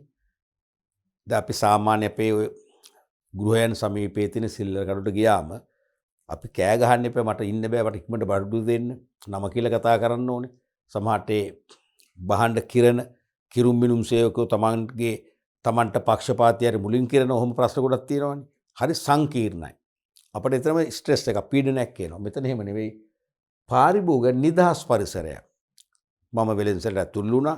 ට්‍රොලි එක නැත්තම් කූඩිය ගත්තා, බකට් එක ගත්තා. වෙලෙන්සල පුරා සැරිසැරුවා. මට අවශ්‍ය භාණ්ඩ පන්ති තින් තැන් වලට ගියා. මගේ කැමැත්ත පරිදි නිදහසේ මම භාණ්ඩ තෝරගත්තා. හරිම නිදහස්. නේ? එහෙනම් නිදහස් පරිසරයක තම භාණ්ඩ මිලදී ගන්න ක්‍රියා කරන්න පුළුවන්. අනිත් එක තමයි තෝරා ගැනීම නිදහස. කවුරුත් එපයි කියන්නේ නැහනේ. එකම භාණ්ඩ රැක් එක නිශ්චිත භාණ්ඩ රැක් එකක් ළඟ මම විනාඩි 15ක් විතර තේරුවත් කාටවත් මුකුත් කියන්න බෑ. අහන්න බෑ මොකද්ද ඔය කරන්නේ දැන් කොච්චරද කරන්නේ බොරු නේද කරන්නේ තෝරන්නේ නැහැ නේද? එහෙම ප්‍රශ්න අදාළ නැහැ. මම තෝරනවා. මම එතන සමහරට එකම ජාතිය භාණ්ඩ කියන්නේ අසමාන සන්නම් වෙනස්. අසමාන සන්නම් යටතේ එක සමාන භාණ්ඩ වර්ග 15ක් තියෙන්න බැරිද? චොක්ලට් වර්ග හිතන්නකෝ. චොක්ලට් වර්ග 15 නැති තියෙන්න පුළුවන්. මම මේකෙන් හොඳම චොක්ලට් එකක් තෝරගන්න මම චොක්ලට් වර්ග 15ම සාම්පල් කියවනවා. මට පුළුවන් තෝරගැනීමේ නිදහස ආරක්ෂා කරන්න. කවුරුත් මට ඒකට තහංචි දාන්නේ නැහැ. ඊළඟට ෂණිකව මිලදී ගැනීම කළ හැකි වීම. පොලිමක් නැහැනේ. මම ගියා මට අවශ්‍ය දේ හරියටම දැක්කත් තේරුව ගත්තා. මුදල් කැමිට මුදල් ගෙව්වා. නිදහස් වෙන්න පුළුවන්. අඩු කාලයක් නාස්ති කරලා. අනික ඉහළ තෘප්තිය. මට අවශ්‍ය විදියට තෝරලා මම මිලදී ගත්තම මම වැය කරන මිලට නේ මේක අනිවාර්යෙන් වැය කරන මිලට මේක ලැබෙන්නේ. වැය කරන මිලට ඉහළම තෘප්තියක් ලබා ගන්න පුළුවන්කම ලැබෙනවා. ඒක අවශ්‍යමනේ. අපි කොච්චර ගුණාත්මක භාණ්ඩයක් අරන් පරිභෝජනය කළත් ඉස්තරම් ගණේ ඇඳුමක් ඇඳ කිව්වත් මට ඒකෙන් සතුටක් නැත්තම් ඒ මිලදී ගැනීම වැඩක් නැහැ. ඒ මිලදී ගැනීම අපරාධ නිකන් හිස් මිලදී ගැනීමක් වෙනවා. පිරුණු මිලදී ගැනීමක් වෙන්නේ නැහැ. ඒ නිසා අනිවාර්යයෙන්ම මට වැය කරන මිලට උපරිම තෘප්තියක් ලබා ගන්නත් පුළුවන් මගේ කැමැත්ත මත භාණ්ඩ තෝරා ගැනීම නිදහස නිසා. පැහැදිලිනේ? ඔය වාසි වගේම පාරිභෝගිකයාට අවාසිත් තියෙනවා. මොනවද? එකක් අන්තර් පුද්ගල සම්බන්ධතා අඩු වෙනවා. දැන් සාමාන්‍ය සිල්ලර වෙලෙන්සලක් එක්ක කම්පෙයාර් කරනකොට සාමාන්‍ය සිල්ලර වෙලෙන්සලක් කියන අපි හුරු පුරුදු දැනක්නේ. හුරු පුරුදු වෙලෙන්සලක්. අපි යනකොටම අපිත් එක්ක කතා කරනවා කොහොමද කාලෙකට පස්සේ ආවේ නැහැ. සර් ඊයේ පෙරේද ගෙදර හිටියේ නැද්ද? සර්ට මොනවද ඕනේ? සර් දන්නවද වැඩක් අන්න අසවල් දේ වෙලා. එහෙම අපිත් එක්ක සම්බන්ධකම් තියෙනවනේ. ඒ සම්බන්ධතා මේකේ නැති වෙනවා. මේකේ ව්‍යාපාර හිමිකරුත් නැහැ. සේවකෝ කීප දෙනෙක් ඉන්නවා. ඒ වගේම මුදල් අය කැමෙක් ඉන්නවා. ඉන් එහාට සම්බන්ධයක් නැහැ. නිෂ්පාදකයොත් එක්ක අදාළ ව්‍යාපාරිකයත් එක්ක ගනුදෙනුකරුවට සම්බන්ධ වෙන්න බෑ. ඒ නිසා ඒක ගනුදෙනුකරුට අවාසි, ව්‍යාපාරිකයන්ට අවාසි, දෙපැත්තටම අවාසි. අනික අනවශ්‍ය දේ මිලදී ගැනීමට පෙළඹවීම. මේකේ එකක් වෙන්න පුළුවන්. දැන් සුපිරි වෙලෙන්සලකට ගියාම තෝක වෙනවනේ. හිතන්න ෆැමිලි එකක් යනවා පොඩි ළමයිත් එක්කලා. පොඩි ළමයා ඕන එකක් ගන්නවා, එපා එකක් ගන්න එහෙමනේ. ඒ විතරක් නෙවෙයි ලොකු ළමයි පව වැඩේ කරනවා. අනවශ්‍ය දේ ගන්න හිතෙනවා. අපිට අත්‍යවශ්‍ය නැහැ. දැක්කම ගන්න හිතෙනවා. ඒ දේම මේකේ වෙනවා. මොකද සුපිරි වෙලෙන්සල් වලටම අනුරූප වෙලෙන්සලක් තමයි ස්වයංසේව වෙලෙන්සල් කියන්නේ. එහෙනම් අපි ඒක තෝරගෙන යද්දී අපි ගියේ එක චොකලට් වර්ගයක් ගන්න. සමහරට අලුතෙන් ආපු තවත් චොකලට් වර්ගයක් දැක්කම අපි ඒකත් ගන්නවා. තේරුණාද? සමහරට අපිට මතක් වෙනවා මේ ගෙදර දැන් කවුරු හරි આવොත් බොන්න මුකුත් නෑ නේද කියලා. තේරුණාද? අපි ගන්නවා මොනවා හරි සන්ක්වික්. නැත්තම් එහා සමාන මොනවා හරි මේ ෂණික බීම වර්ගයක්. ගත්තම මතක් වෙනවා ඒක ගෙදර පුතා බොන්නේ නෑ නේද? එයාට ගන්න ඊට පස්සේ වෙනම අපි BGB එකක්. මේ අනවශ්‍ය වියදම්.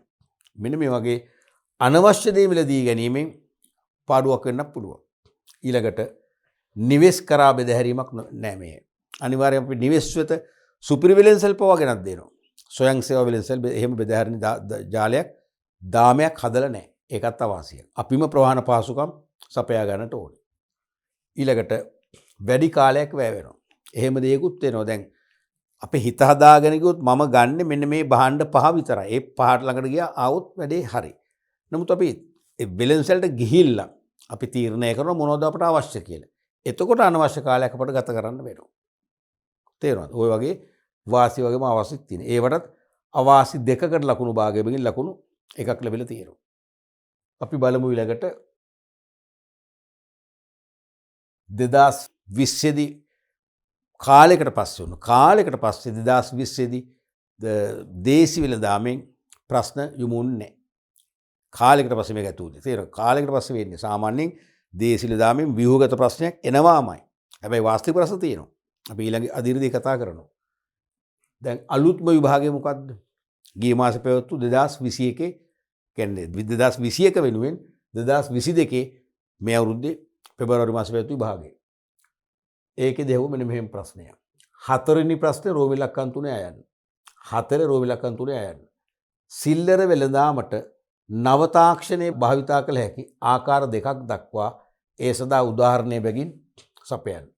සිල්ලර වෙළඳාමට නව තාක්ෂණයේ භාවිතා කළ හැකි ආකාර දෙකක් දක්වා ඒ සදා උදාහරණය බැගින් සපයන්න. ඔව්. එතකොට දැන් මේකෙදි ආකාර දෙකක් දැක්වීම ලකුණු භාගයකින් ලකුණු එකක් දෙනවා.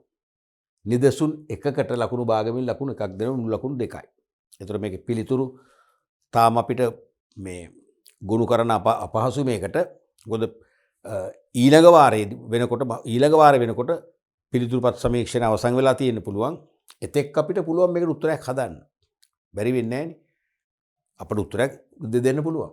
දැන් සිල්ලර වෙළඳාමට නව තාක්ෂණයේ භාවිතා කළ හැකි ආකාර දෙකක්. එකක් මොකද්ද? එකක් තමයි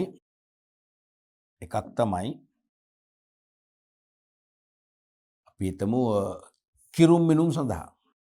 කිරුම් මිනුම් සඳහා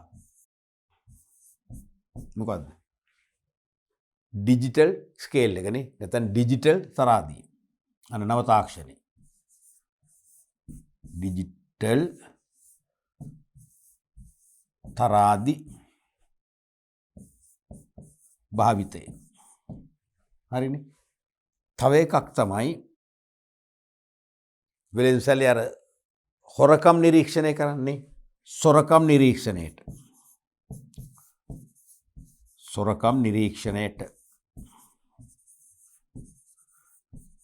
සොරකම් නිරීක්ෂණයට මොනවද?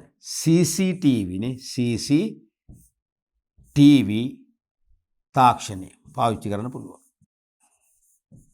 මතකනේ මේක ටර්ම් එක close circuit television camera system කියන එක. සමීප පරිපත රූපවාහිනී කැමරා තාක්ෂණය. තේරෙනවද? තුන්වෙනි එක තමයි අපි තව එකක් ගත්තොත් ගෙවීම් කිරීමට නැත්නම් ගනුදෙනු පියවීමට. ගෙවීම් පියවා ගැනීමට ගත්තොත් මොනවද? ඉලෙක්ට්‍රොනික ඩේටා සර්ච් මැෂින්. ඉලෙක්ට්‍රොනික නැත්නම් විද්‍යුත් දත්ත පිරික්සුම් යන්ත්‍ර භාවිතය. එතකොට ආකාර දෙකක් මෙන්න තියෙනවා. දෙකනේ තුනක්ම තියෙන එකක් වැඩි ආකාර දෙක ලකුණු මෙතනට භාග බෙගින් එකයි. මෙන්න උදාහරණ භාග බෙගින් එකයි. මේ වගේ පිළිතුරක්. හොඳයි දරුවනේ. අපි අද පාඩම් පරිච්ඡේදය තුලින් 11 වන පාඩමට අදාළ 11 වන ඒකකයට අදාළ වෙළඳාම කියන කොටසේ දේශීය වෙළඳාම හා සම්බන්ධ 2020 සිට 2021 දක්වා වසර 22ක් තුළ විභාගයට යොමු වෙච්ච සියලුම ව්‍යුහගත අභ්‍යාස පුළුල් ලෙස සාකච්ඡා කරා. සියලුම ව්‍යුහගත අභ්‍යාස සාකච්ඡා කරා. ඒ විභාගෙදී පිළිතුරු අපේක්ෂා කරන පිළිතුරු වල ධාරිතාවය සහ ස්වභාවය විශ්ලේෂණය කරමින් සහ පිළිතුරු පත්‍ර සමීක්ෂණයේදී ඒ පිළිතුරු වලට ලකුණු ලබා දෙන ආකාරය විමර්ශනය කරමින් මම හිතනවා 100%ක් නෙවෙයි 200%ක්ම දේශීය වෙළඳාම සම්බන්ධයෙන් ව්‍යුහගත අභ්‍යාස අනාගතයේ එන්නේ කොච්චරක්ද ඕනම අභ්‍යාසයකට ඔබට කිසිම චකිතයක් නැතුව කිසිම පීඩනයක් නැතුව සැහැල්ලුවෙන් නිවැරදි ආකාරයෙන් පිළිතුරු ලියන්න අවශ්‍ය ශක්තිය දැන් ලැබුණා. ඒ පිළිතුරු ලිවීමේ තාක්ෂණය ඔබ දැන් දැහැගත්තා. පිළිතුරු ලිවීමේ තාක්ෂණය ඔබ සතුයි. ඒ තාක්ෂණයත් එක්ක ඔබට කිසිම අපහසුාවක් නැතුව දැන් බොහොම නිදහසේ සැහැල්ලුවෙන් වඩාත්ම නිවැරදිම පිළිතුරු සංඛ්‍යාවක් ඉදිරිපත් කරලා විභාගෙදී ඒ ප්‍රශ්නෙට ලබා දෙන සම්පූර්ණ ලකුණු සංඛ්‍යාවම ලබා ගන්න හැකියාව තියෙනවා. අපි ඊළඟ පාඩම් පරිච්ඡේදයෙන් මේ පාඩම් ඒකකයට අදාළ වාස්තවික අභ්‍යාස යොමු වන පළවෙනි ප්‍රශ්න පත්‍රයට අදාළ යොමු වෙන වාස්තවික අභ්‍යාස මේ වගේම පිළිතුරු පත්‍ර සමීක්ෂණයේදී ලකුණු ලබා දෙන ආකාරය විමර්ශනය කරමින් සාකච්ඡා කරලා ඔබ තවදුරටත් දැනුම අතින් සන්නද්ධ කරන්න බලාපොරොත්තු වෙනවා.